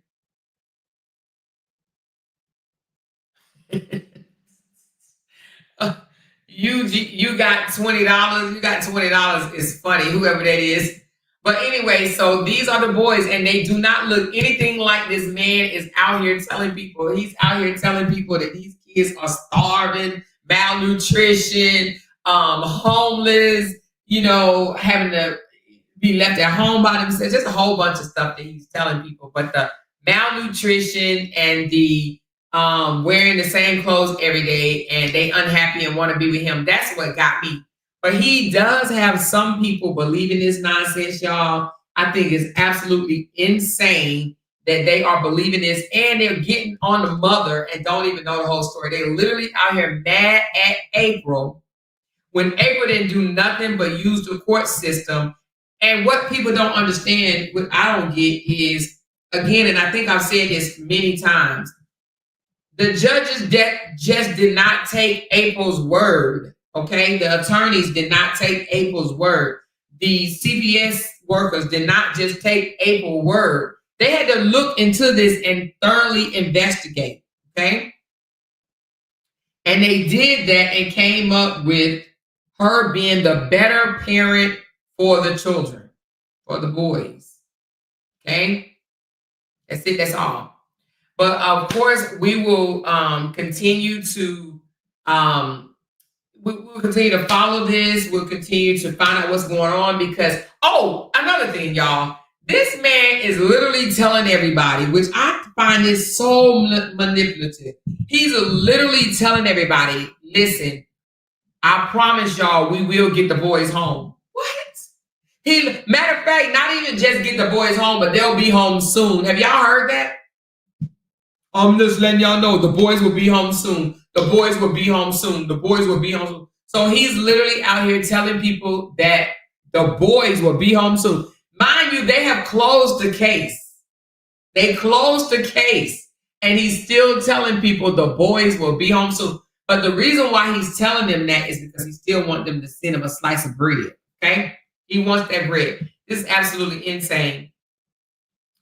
She said, the babies look fine. He's still doing that line stuff. You're right, Black Swan. He's still doing that line stuff. Okay? Mama 3, in his head, and he's living in a fantasy world in his head. Okay? So I had another topic to cover, but we'll just cover that tomorrow because we've already been on for 3 hours and 20 minutes, and it's time to hop off. But when you guys do send me stuff, though, if you don't mind, not about the drama, but about other stories, you have to send me the link because when you tell me things, the first thing I'm going to say is, where's the proof? Where's the link? So I know you guys were telling me something about Justin being kicked out of the house, but I need proof. I need links. I need photos. I need videos. Like, if you're going to send it to me, because then I mean I got to go look for it myself. All right. So if you got kicked out, send me the proof. Send me the proof. But we'll talk about it tomorrow. All right. We will talk about it tomorrow. Somebody said Jenny's alive. Let me see. Because if Jenny live, then I won't go back live tonight. Hold on. Give me a second. Let me see something right quick. Because normally if I meet my goal, I come back and give you guys a freebie. Okay, so the internet sister is live. So something must have happened. We're gonna go over there and talk to her. Something definitely must have happened. But let me see. I did reach my goal. I reached my goal. Thank you guys very much for helping me reach my goal. So I did reach my goal. I'm going to call you guys out. I don't know if I'm going to do a late night live. I'll join the panel with Jenny. How about that, you guys? Will that make up for you guys helping me reach my goal? Let me know. Let me know. Will that suffice? If I join Jenny's live, will that be okay? Because I said every time y'all help me reach my goal, I'm going to give y'all another live. Glenn says no. So that ain't good enough, Glenn. You want me to come back on? Oh my. Oh my. I see a no, it won't suffice. And I see a yes, it will suffice. Miss D says no. All right, so I might come back on for 15 minutes. 15 minutes. Everybody is saying no. Y'all are so wrong. Y'all are so wrong. So I owe y'all a live, okay? I owe y'all a live. I don't know how long Jenny's going to be on. Something must have happened because, yeah, me and Jenny had a conversation earlier, and let's just go find out what happened, and then we'll see how long she's going to be on, and that's going to determine if I'm going to come back later tonight or in the morning or not. All right. So let me give you guys a big, huge shout out. Thank you so very much for helping me reach my goal. Siobhan, thank you so very much for the 10-month membership. Appreciate you. Binkity, bink, bink, bink. Thank you so much. Oh, let me stop right quick. Yasmin, I got those 3 Coca-Colas. Listen, y'all, don't forget, I do have a buy me a coffee link, honey. Thank you, Yasmin, for buying me 3 Coca-Colas. I'm going to post it tomorrow on my Facebook page, so I'm just going to warn y'all now, child, because that joker been dry. No Coca-Colas. All right, but anyway, I'm going to post it tomorrow for real. But thank y'all. Thank you, Glenn. She said, hey, y'all. Brown Eyes 1, thank you so very much. Cheryl, thank you. Siobhan, Marshall, Loud Talkers, hey, girl. Tawana Featherson, thank you. Tinkerboo, K-Dot represented the culture well and stated loud and proud that we influence all cultures. He makes everything hot. Yeah, girl. Thank you, TC. Hey, Amore, and let's talk about it, chat. Yes. Thank you so much. Hey, Nisi, I love it. Love that you're here. Thank you, Levette. We need 11 more. Look at it. I love it. Thank you, Levette. Sonia, thank you so very much. Tanya, let's go, y'all. Thank you, Tanya. Shanita, thank you so very much. That MF, Mrs. Jimmy Jim. That's right, Amore. Thank you, Patrice, Brown Eyes, CW, Binkity Bink Bink Bink, Sonia, Glenn. Here's another one. Oh, thank you so very much. Lynn, excellent live. Thank you, Jessica. Thank you, and hearts right back to you, baby. I wish it did that little funny thing, but it don't over here on YouTube. And that MF, Drake called her husband a groupie. Oh, got that one. Thank you, that MF. And again, thank you about the Squid Game. Neely, Drake's son mom was a known porn star. Drake's son's mother was a known porn star? Did not know that. Thank you, Now. And Monique, member for 12 months. Thank you. She said, happy official 1-year anniversary with the GOAT. Follow you from Facebook. Thank you so very much, Monique. I love y'all so very much. Listen, let's go find out what the internet sister is talking about, and then we will go from there. All right? Love y'all. Hit that thumbs up button on the way out, and I'll see y'all later. Bye. Because they can't make $1 without mentioning down one of our names. Jay! She kept talking about that family. Hoes over there. She kept talking about that family. She kept talking about that family. She kept talking about that family. She kept talking about that family. That family. She kept talking about that family. Talking about that family. These motherfuckers don't be want regrets on them.